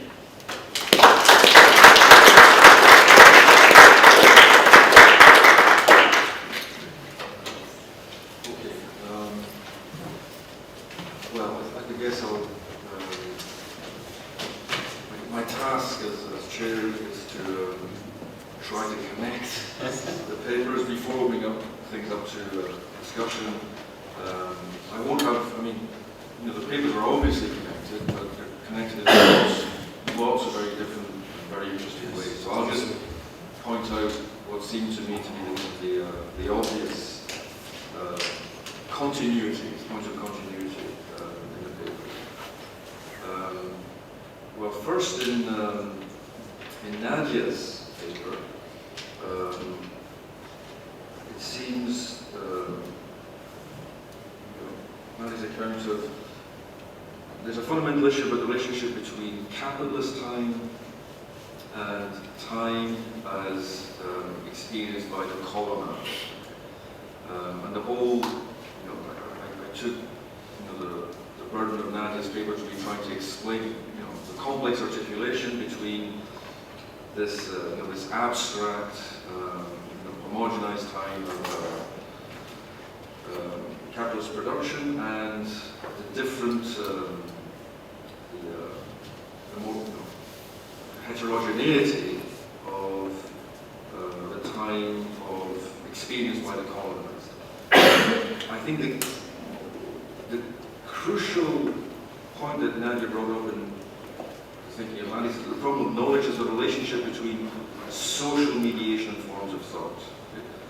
So the question is the problem of knowledge, so I think is the problem of knowledge one about articulating these capitalism and the experience of the colonized, or is it also simply, or can it simply be internalized to the colonized enclave? So I guess that would be one question. Johann's talk pointed out the problem of focusing on the permanence of primitive accumulation as an ongoing process, or something that is persists within developed full-blown capitalist production. So that's internal to developed capitalism as the intensification of exploitation. And Johann pointed out the problem of being the dispossession of collectively shared and self-determined temporality. So the problem then is one of it's a debate over the right to time, as Johann put it. And the question would be then, how exactly are we to understand collectively shared and self-determined temporality? How exactly does this operate, given that it seems to retain some kind of independence vis-a-vis this capitalism? With Sami, now time, or what Benjamin calls now time, is the interruption of capital time as something that breaks off. Well, two things. One is that there's capital time is incomplete, and because capital needs time, feeds on time to be able to kind of continue its homogenization. There's a slippage within, there's a kind of an incompleteness or a gap within capital time that seems to allow for the possibility, the emergence of this transcendent dimension. Because capital time is non-self-identical and hence allows space for this messianic interruption. And the interruption, as Sami characterized it, was one of course, and Benjamin is the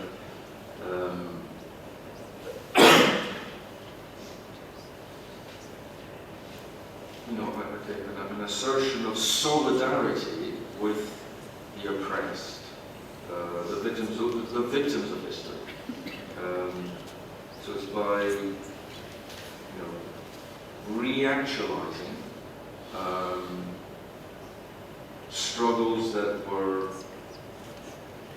the struggles of the vanquished within the present, that we can understand how this messianic interruption might operate. And here there's a clear continuity with Vardan's account, that the articulation of the past in its own term involves actualizing a revolutionary potential in the present. Because the predecessors turns those the dead or dead predecessors who are more alive than living, that are contemporaries,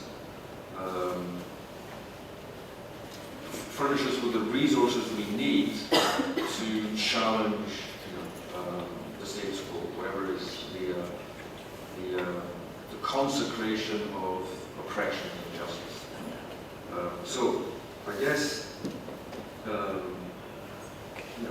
these are the clear the points of congruence between the four papers. I guess I would just like to open it.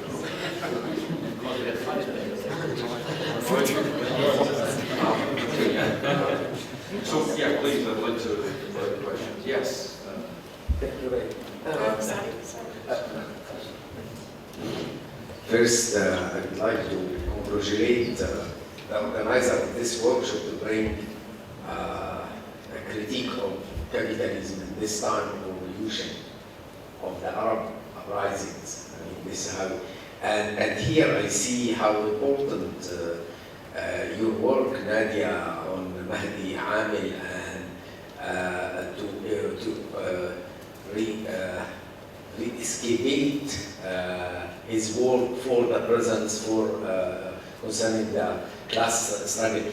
Now my question, do you know how much Mahdi Amil has been influenced by Balloon? By Balloon? Yes. On this colonial, in this colonial time. And I know Mahdi Amil taught in Algeria many times, and I thought this is where this encounter happened with. Yeah, I'm aware of his Fanon's influence on him, but that would be the kind of systematic engagement with through the text of the colonial mode of production. What I tried to do is to basically this manuscript of the Mahal al-Tarikh, or what I'm translating as a staging of history, was published posthumously in 2001, and this was the last, basically by the end of the colonial mode of production, where he comes to this theory of the non-consolidation of classes in a colonial social structure.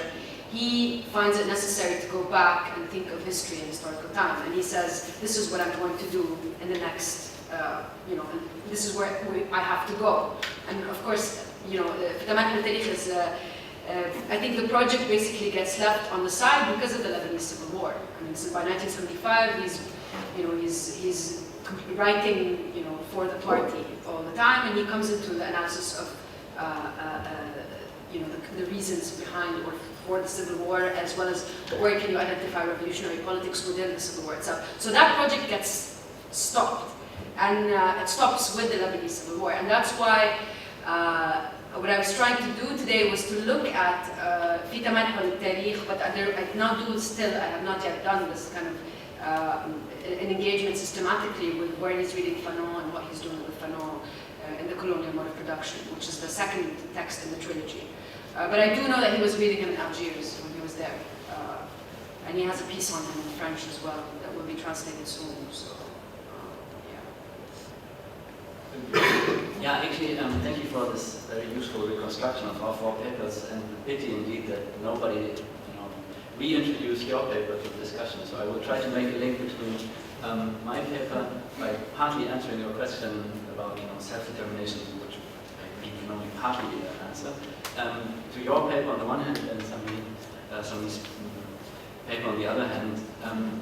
I mean, my rather naive but central impulse is to reconceptualize the understanding of the non-identity of capital with itself, capitalist time with itself, in terms of social struggles and social force relations. Whereas in both of your papers, and this is maybe something that we could discuss, it rather appears as a problem of representation. So the question to which extent the kind of representation of an ontological question, the ontology of value is capable of representing the whole of social affairs and social practices. If, however, we approach capital as a power relation, I think then we also get an impression of, or an idea of to which extent self-determination or collectively shared simply means forms of collective organization that push back the boundary of the extent to which time is accumulated, time is subjugated to forms of direct, capitalized forms of labor. Yeah? And this is a naive approach that I partly also took, from the experience of the struggles in Amsterdam, where it is really very, very much about the self-determined spaces that remain when the kinds of the micro-politics of temporal discipline are pushed back politically in forms of collective action. And this is my interpretation of how micropolitics, how force relations, how political struggles are always already inscribed and necessarily still present in the capital relation, including the temporal relations that capital relations imply.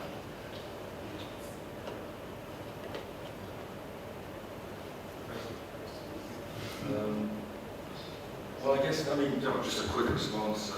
No, that's, I guess, the issue then is,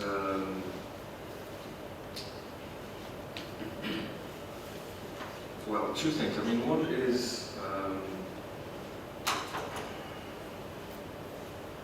I guess I do have a kind of a residual skepticism about the rhetoric of the micropolitics. Because, not that it's kind of objectionable in itself, but it seems it's important not to think that it can ever become a substitute, a plausible substitute for the real challenge, which is finding a way to kind of to abolish the capital relation in a way, to abolish it in a determinate way. The determinate supersession of the capital relation, which I take it is what Marx means by revolution, which means in order for the negation to be determinate, it has to be oriented. It has to be collectively controlled and oriented. Now, everyone, so I think that the problem is that people reject programmaticism, no one believes in the revolutionary agency of the international proletariat. That just means the problem becomes more complicated.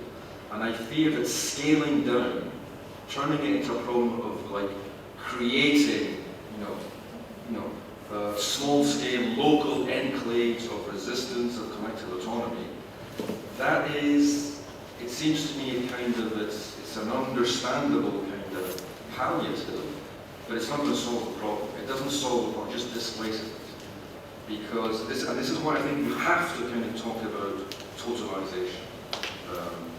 We have to understand the kind of, the capitalist totalization in process, and which means that you can't, kind of shirk the duty of trying to conjure up, trying to kind of theorize a new form of, collective agency. That's the real challenge, because it's easy, once you scale down, it's easy to scale down and to make a problem into one about kind of, having local secession. You cannot secede from the capital relation. You can't do it. Okay? That's a kind of so it's a way, which is why that kind of way of talking about resistance, in a way, is, I think, is just simply going to kind of perpetuate the problem in the long run, even if it's a momentary kind of, solution.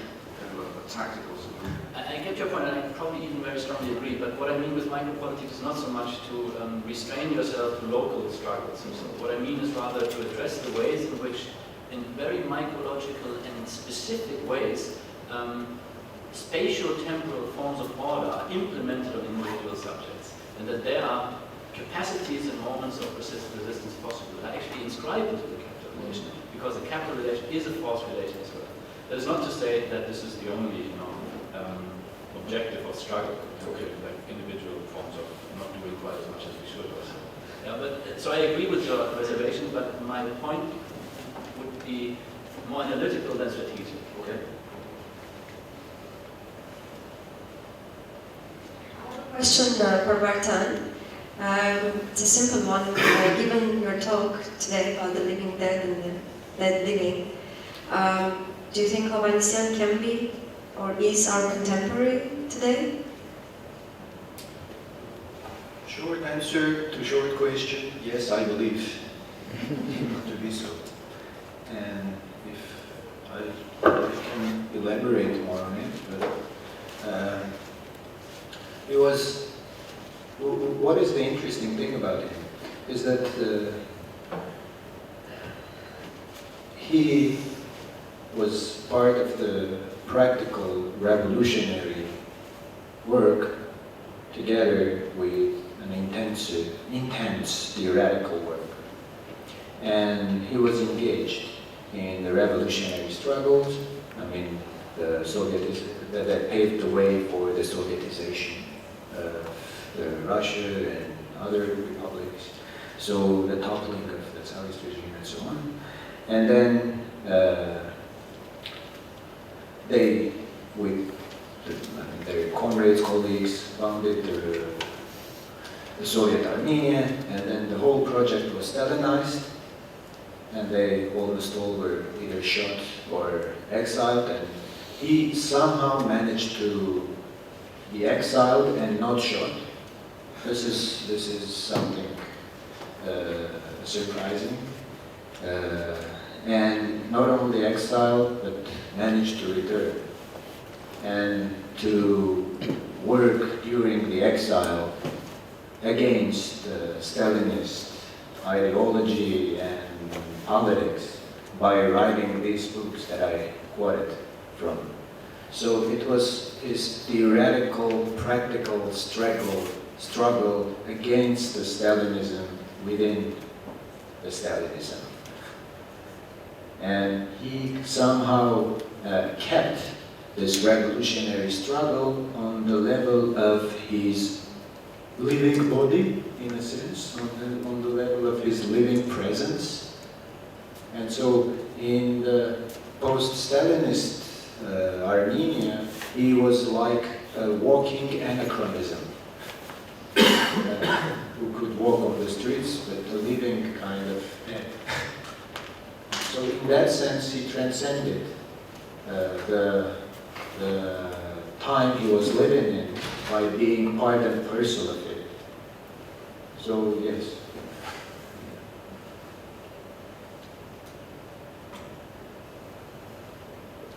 Maybe one more quick question for Sami. Can I ask yes. You can ask me a question, but I want to ask you another question. Because Your question was very interesting. I mean, what is a contemporary? This is the old question.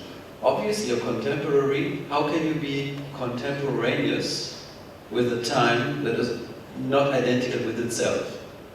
So you have to be anachronistic to be contemporary. Yeah? So that is. But then he was an anachronism at his time.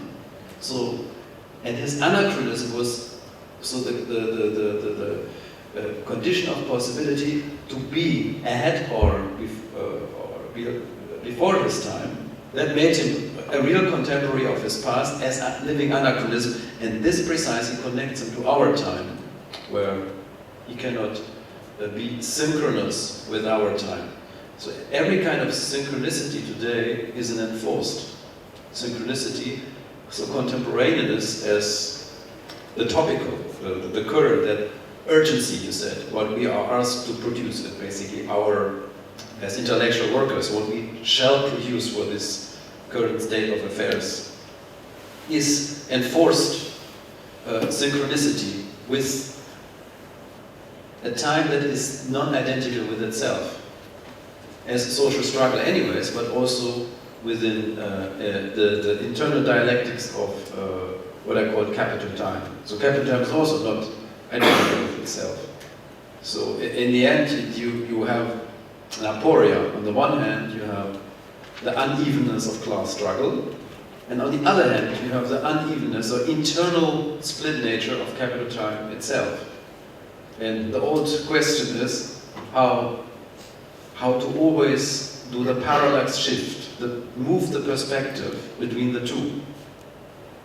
So that in the end you have something that looks like a self-propelling machine, an automaton, the automatic subject, which is at the same time the unevenness of class struggle. So, and how this can be synchronized, like two non-identical or split natures of time, synchronized forcefully through an equation sign, basically what we do when we go and sell our labor, when we buy products. So the equation sign of exchange relation is at the same time an unevenness. It's a paradox of an uneven equation sign that basically bind these two anachronicities together and forcefully synchronizes them. So an interruption is at the same time, you can say, an anachronistic cut off the synchronizing mode between the two, and at the same time synchronizing between two anachronicities, because actually the two, class struggle and capital time, are also, they are anachronistic in themselves. They have counter-temporal dimension in themselves. So actually that was a summary of my paper to prevent any further questions, but if you have one, of course. Just a comment, because what was important for me here is that the understanding of the successive time as a general framework in which the asynchronicity of which you're talking is possible is important to keep. Not in a mechanical way, this succession. Not that it is a kind of habitual shift from A to B to C and so on. But there is a general dynamics of successions which are complex, complicated, but they are still successions. And therefore, this idea of Ovanisians that there are dead who are turned towards us is possible. It is within this classical logic that the coming generations succeed the ones who were before them. It is because of this logic that it's there. And this logic in turn, I mean, Marx has this undercurrent within, in his thought, in his thinking, that there is this movement forward. And somehow this is inevitable, this movement. It is inevitable. Though it is complicated, it is really complicated. And it is here that the social time is intertwined with the time of the nature for Marx. And here you have this Aristotelian background. So what I was saying, I mean, you don't have just to consider this asynchronicity on its own terms.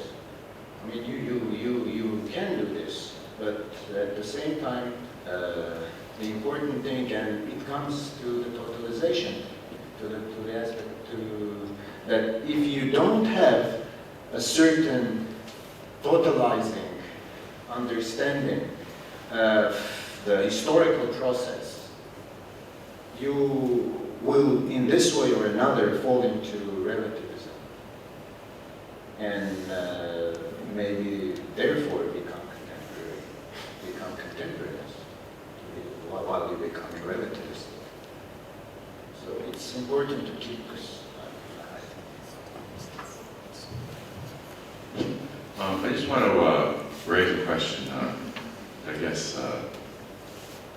it's been mentioned a little bit. What kind of practical action are we going to propose in connection with the topic of this panel? It says the time of revolution. I would certainly agree that we are in a time of revolution now. The conditions in the United States are probably the closest they've been to those that existed in the 1930s now as at any time since then. And sort of like the opportunity is being wasted at this moment. Nothing is being done there that I can ascertain. Amel was assassinated because of his practical political activity. And he warned us that we'd have, what would happen in Lebanon is what exactly has happened with the fragmentation and sectarian accusation. And so just getting back to the question, what kind of practical political action are we going to propose out of this discussion?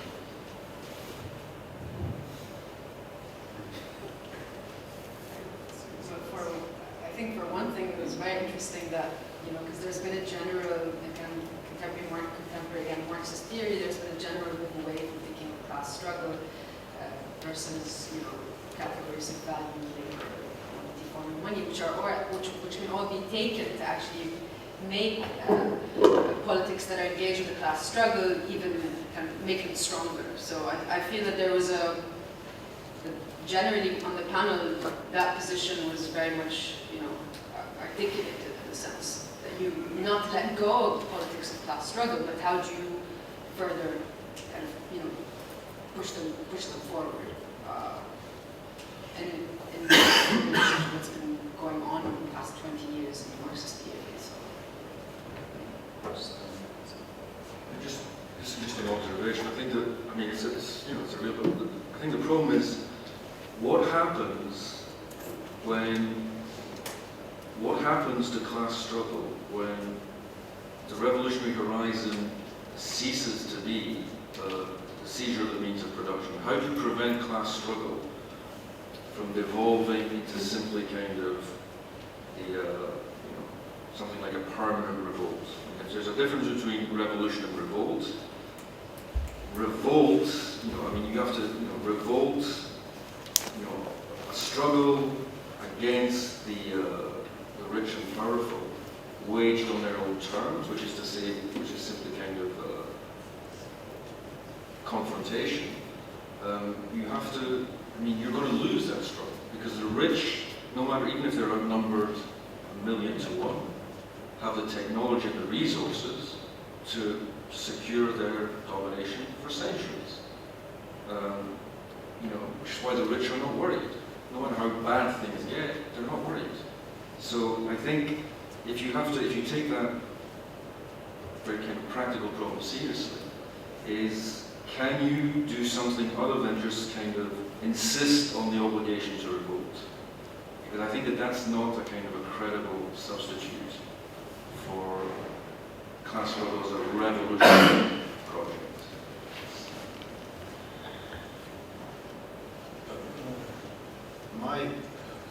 My comment would be every kind of practical revolutionary proposal has come to specific understanding and explanation of the situation itself connected with the thinking of it. And so the situation as I see it is first that the class struggle is going on the level of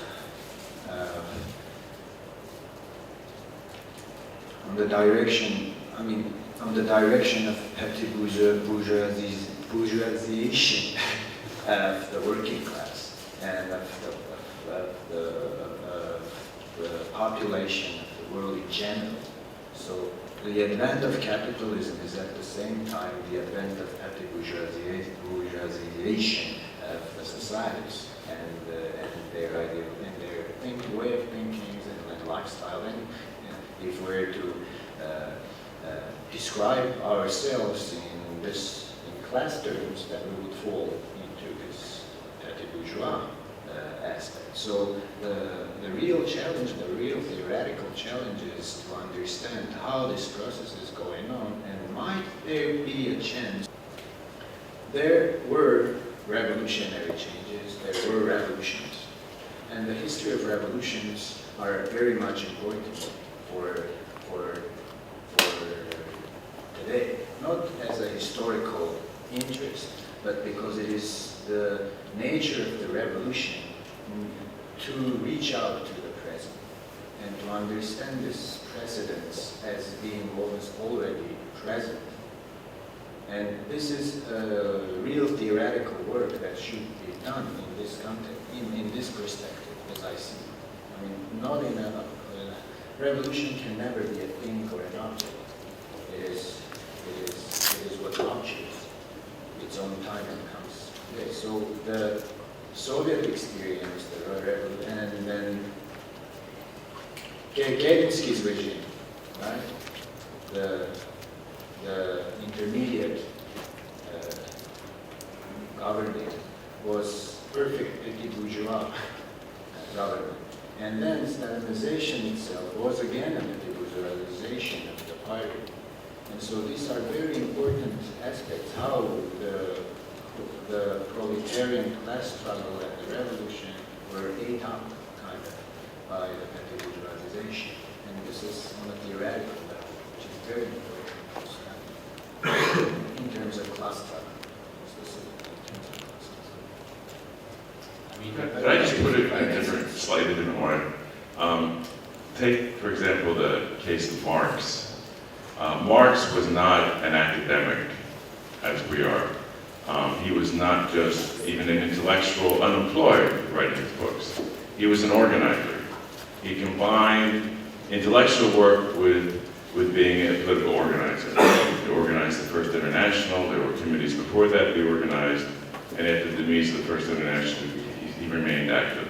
And so this strikes me as what the task is before us. If you like to emulate his combination of organizing with intellectual work.